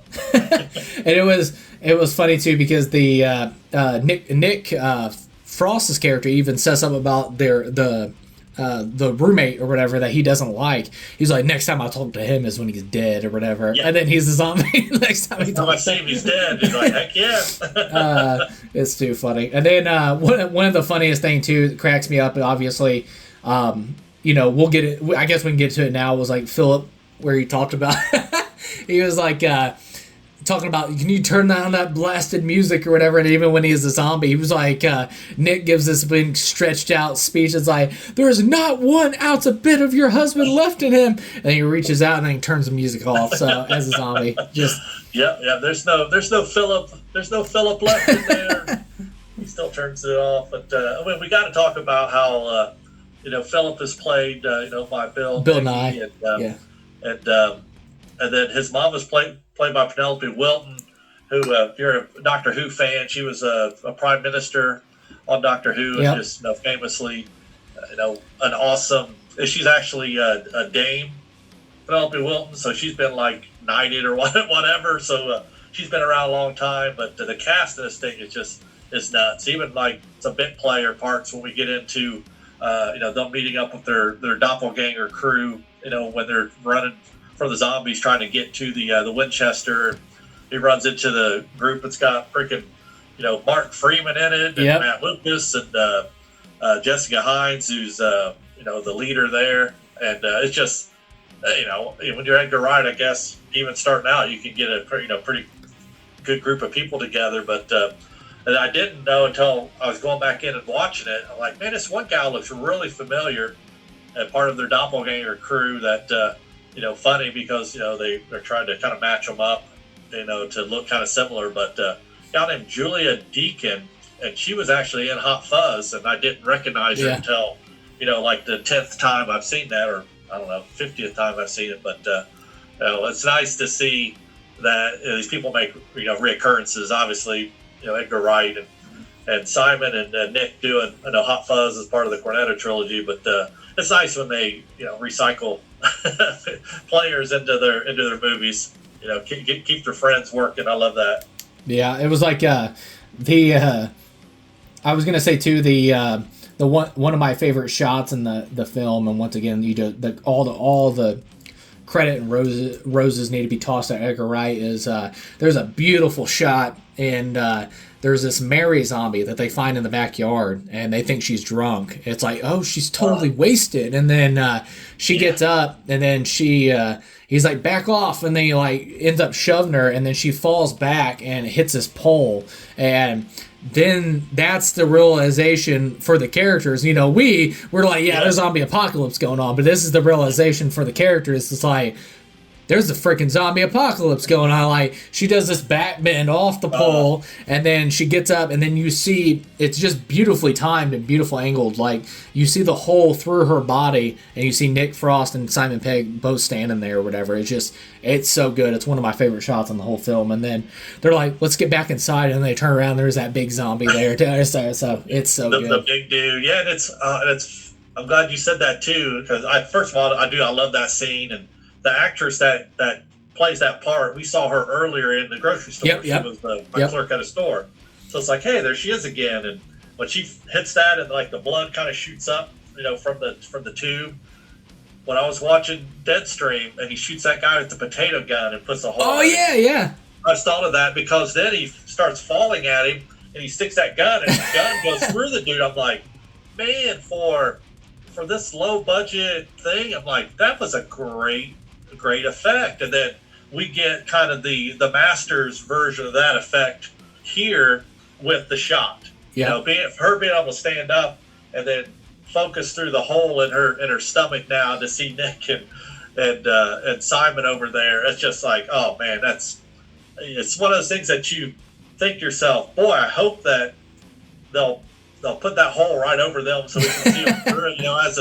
As a fan watching it, and when they do it, the payoff is so good. Just like, yeah, that's exactly what I wanted. Yeah, and then what was it? Like we've already talked about too. I just love how like self-aware this movie is in the best comedic gold way possible. And like even the news stations we talked about giving the warnings, and I love it because Nick Frost, they're sitting there talking about, it's like, how's that for a piece of slice of fried gold? And then he's like, yeah, boy. And then the news station was like, whatever you do not ever go outside to your loved ones, even if you want to save them. And all. It's like very self-aware. He's like, do you believe everything you see on TV? It's like, that's right. It's so good. And then later in the film, which is, once again, it's comedic gold everywhere. It's just like everywhere in this freaking film is they end up fighting the zombies, and they're beating them to the sound of Queen's Don't Stop Now, and they're beating them to the beat or whatever. It's so funny. So good. With one with the cricket bat, and the other one with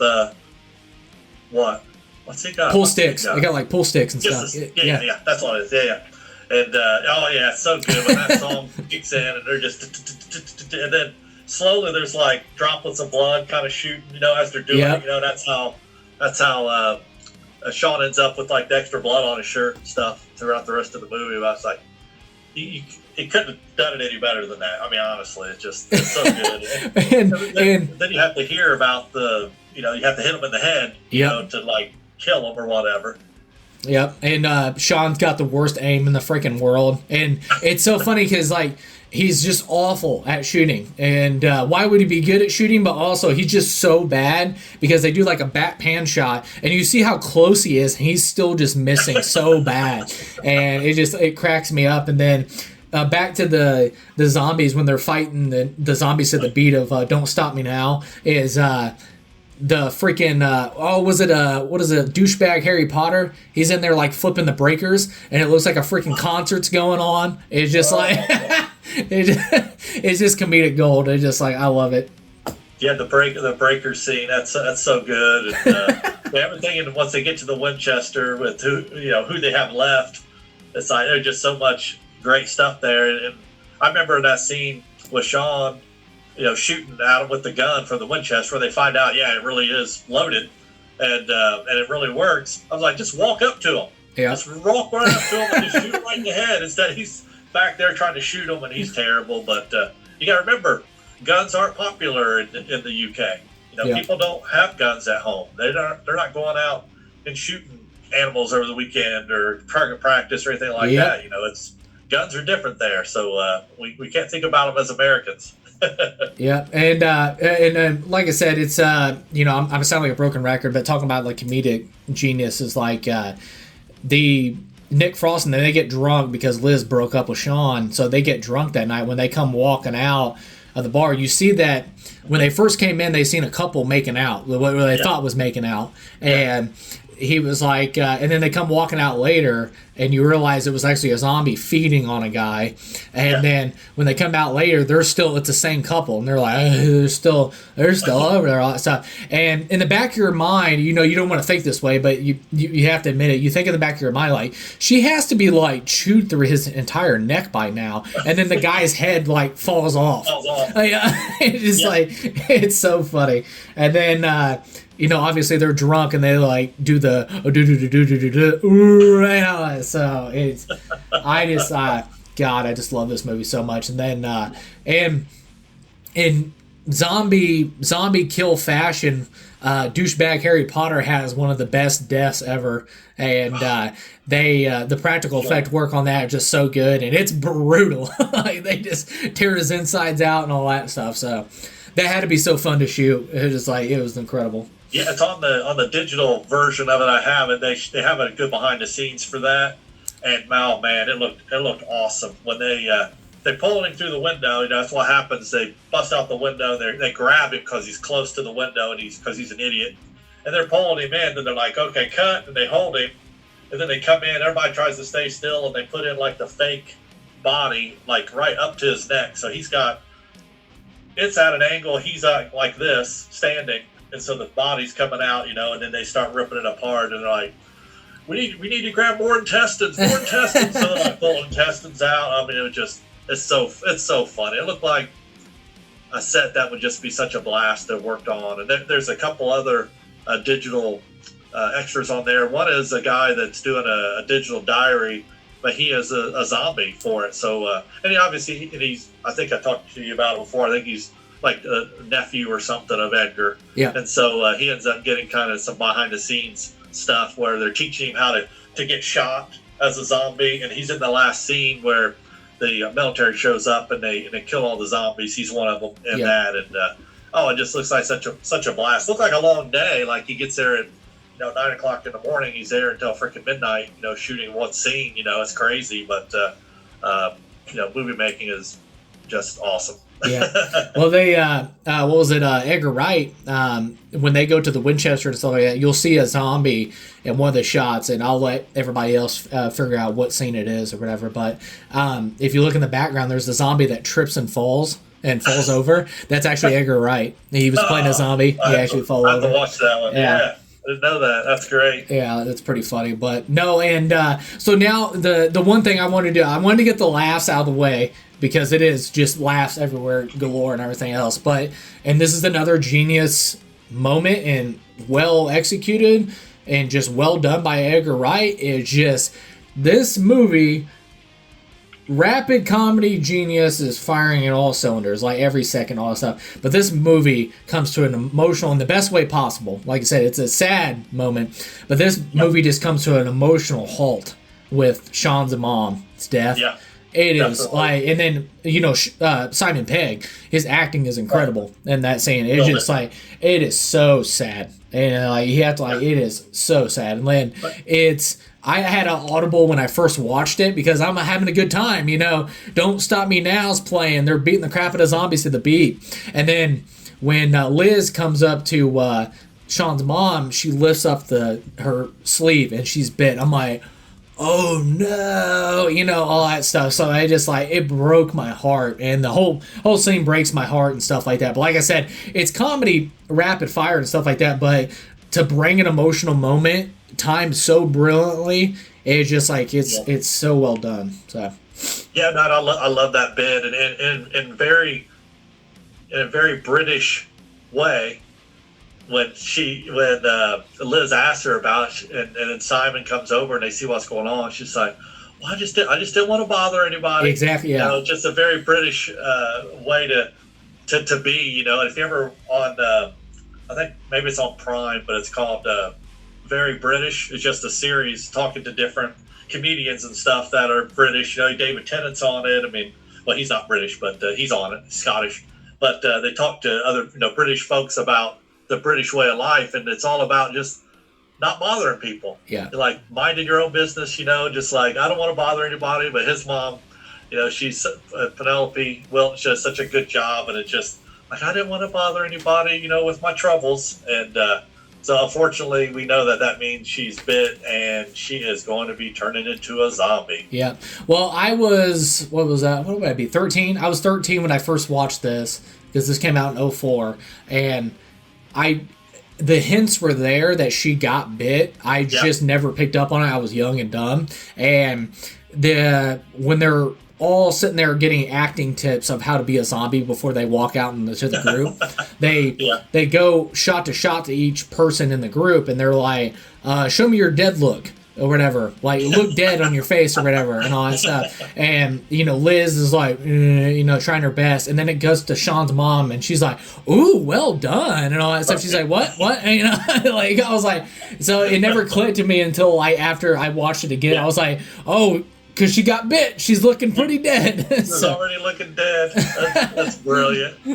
So it was just but no, it was it's just an emotional part. And then of course Nick Frost, he even in the face of death, he's bleeding out the neck and stuff like that, and he farts, and he just he's like, I'm sorry, Sean. He's like, don't be sorry. He's like, no, I'm sorry, Sean. I'm sorry, Sean. And then he was like, that's not funny. He's like, stop doing that. He's like, I'll stop doing it when you stop laughing. So it's pretty emotional. And then of course, just a cherry on top to the thing of you see that, the aftermath, they show up, the military shows up, they've somewhat contained the zombie outbreak, but they've got it to where there's freaking TV shows now where zombies are racing for a piece of meat, and reality shows, and then freaking Sean's got Nick Eddie chained up in the freaking garage playing video games together, because like I said, for some reason this virus, you keep a piece of your mental piece of your former life, and they played video games all the time together. So he's just out in the garage playing video games just like in real life, like I said. And obviously that's a hint to show that even in society we're already zombies and everything else. So even if he is a zombie now, he's still doing the same old thing that he did before he was a zombie. So that's it. And just one other shout out for just a really good scene was Bill playing Philip, his stepdad, when he dies in the back of the car after he gets bit.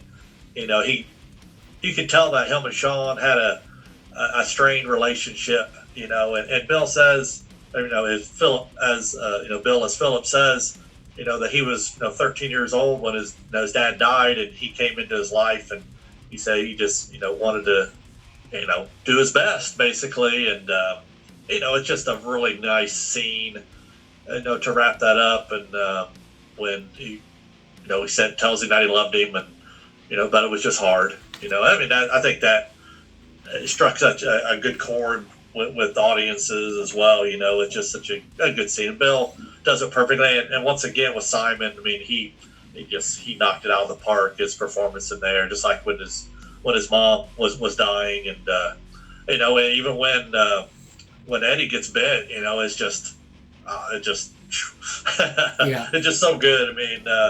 Simon, he's a phenomenal actor, but his grief was just on full display. And Shaun of the Dead. He did such a phenomenal job, and you get to see the kind of life is back at it. And one of the guys that worked with Shaun at the furniture place or the appliance place he worked at, you see him wrangling carts at the shop, later on, but as a zombie. Yeah. So the guy was a butt. He ended up with like a dog collar on, and he's chained up to some shopping carts at the at the shop now, and kind of get the little full circle moment, with him, which is nice. Edgar does a good job just wrapping, everything up with the bow, and just like, here it is. You got it. It's all yours now. Yeah. Well, one of the funny moments is towards the middle act when the zombie apocalypse breaks out is when Nick Frost hits that guy, and they're like, "Oh my god!" And then the guy's like legs all bent up and all crushed and everything else, and then he moves. Yeah, he moves, and then he gets up and he realizes it's on. They're like, "Oh, thank God for that!" And then they just keep driving. Yeah, that was so good. And speaking of Nick driving, he always wanted to drive his Jag. His roommate's car, so he finally got a chance to do that. And then he wants to drive the Phillips Jag. He left this other car, and so while Shaun's in there trying to get his mom out, he ends up destroying the other car just so they can't drive it anymore. He's like, I guess we got to take the Jag now. It just hit the idea that all this is going on, and he just like wanting to fulfill some of his wish list of, when things weren't crazy because of apocalypse. He wanted to drive his car, and now he's like, I really want to drive that Jag. It's just funny stuff. Yeah, and then there was a funny little hints too throughout there. Obviously, there's tributes galore and Easter eggs throughout this. I do love it. We're coming to get you, Barbara, and it's just like, and then Nick Frost was like, we're coming to get you, Barbara. I love the little Easter eggs and stuff like that throughout. So it was a lot of fun, and tons of nods in there for sure. Yeah, and and go ahead and Google Chad, see if I don't want to get the name wrong, but I believe it's Clark Collis that did the You've Got Red on You.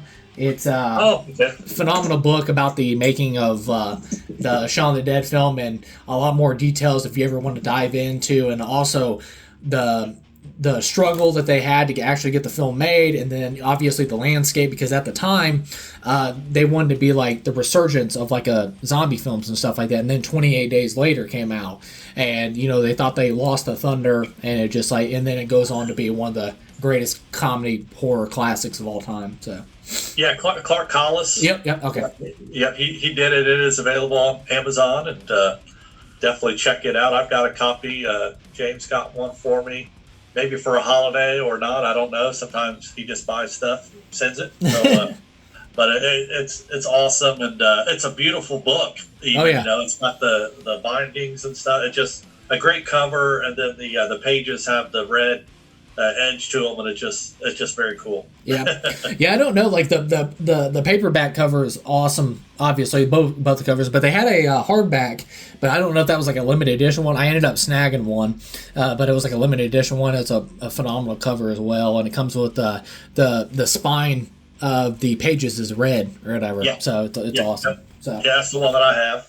But So that's all we. Any final thoughts on Mr. Shaun of the Dead before we wrap this up? For some reason, somebody hasn't seen it. They're really missing out. So definitely check it out, and you won't be disappointed. Edgar put a masterpiece together, and it's just fun. It's definitely, you said it before, with a family kind of horror movie, to watch around Halloween. It's a good one. I mean, there's definitely some gore, but maybe with his, the guy that he doesn't really like when he gets ripped apart. But other than that, it's pretty tame gore. Yeah, and then there's a breakdown too, or maybe we'll do it in one of the movie nerd talk discussions, stuff like that, because I do want to talk about the Cornetto trilogy. I'd love to do that in a separate episode and stuff like that. So, but it was a masterpiece done by Edgar Wright, and Simon Pegg and Nick Frost are one of my favorite, not only comedy duos, but just one of my favorite duos in cinema. I think they're just laugh out loud funny together. Obviously the Cornetto trilogy, and they also did a film called Paul about an alien that's voiced by Seth Rogen. Like they're so good together, and I just think they're just comedic gold. And yeah, Shaun of the Dead, one of if you haven't seen it, definitely get on watching this because it's one of the greatest horror comedies of all time. It's aging like fine wine. It was like I watched it again getting prepared for this, and obviously I watch it religiously every year. The Cornello trilogy every year, but it's one of the greatest horror films ever made, and one of my top 10 favorites and stuff like that. But yeah, definitely check out Shaun of the Dead. But that was cool, man. But thank you for doing episode 1, man. I was just like, I wanted to chill back and talk about some movies and stuff. Like I said, we talk about it all the time. I'm just like, man, we got to get this recorded sometime. So.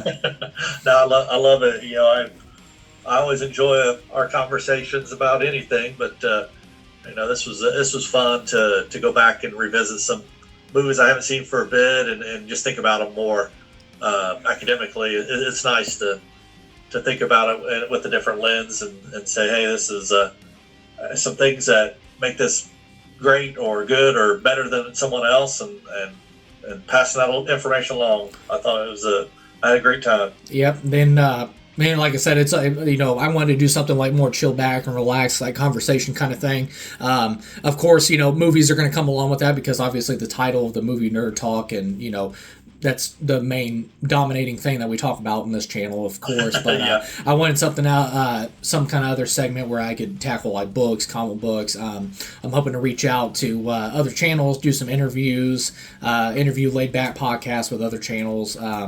That I have in mind. I want to reach out and do stuff like that. I love to have actors and directors on. And, you know, like I said, I just, but I really appreciate you being for episode 1, being my first guest or whatever. I really appreciate it. And like I said, we know, and everybody else I'm sure can relate to the stresses of life and stuff like that. So I just think it's always fun and stress-free to just sit back and chill and talk about something we really enjoy.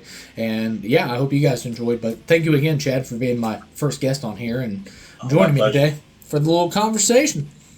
It was great. Thank you. Appreciate it. Yep. So before wrapping this thing up, guys, that is our first episode for movie Nerd Talk. Like I said, my next movie Nerd Talk I got planned to record is next weekend. I'm going to be doing with Chloe Parks, Silas Massoff, and Jessica Eversole, who've also been on the other segments of Top 10s and movie reviews, things like that. They're going to join me for episode 2 and stuff like that, and then we'll keep you in anticipation because we will talk about films on there as well, and for the Halloween season. So I hope you will join us for that. And once again, Chad, I appreciate it. Make sure you guys subscribe to the Movie Nerd James YouTube channel. I don't say that enough. I always forget every time I'm trying to close something out. And make sure you comment below. Give us your thoughts on, you know, what'd you think of Black Phone 2? This is the opening weekend for it. What'd you guys think of it? Make sure you comment below your thoughts on that. And then also definitely let us know your thoughts on the films that we discussed today with Guillermo del Toro's Blade 2. We had Vanessa and Joseph Winter's Deadstream. And then we had Zach Cregger's Barbarian. And of course, we finished with talking about Edgar Wright's Shaun of the Dead. So definitely comment below. What do you score those films? Your thoughts on those films? And if you haven't seen them, definitely check them out. And leave a like on this video. And that pretty much wraps it up, guys. But as always, movie nerds, I appreciate your support. And once again, all you nerds, take care of yourself, take care of each other, and we'll see you in the next episode.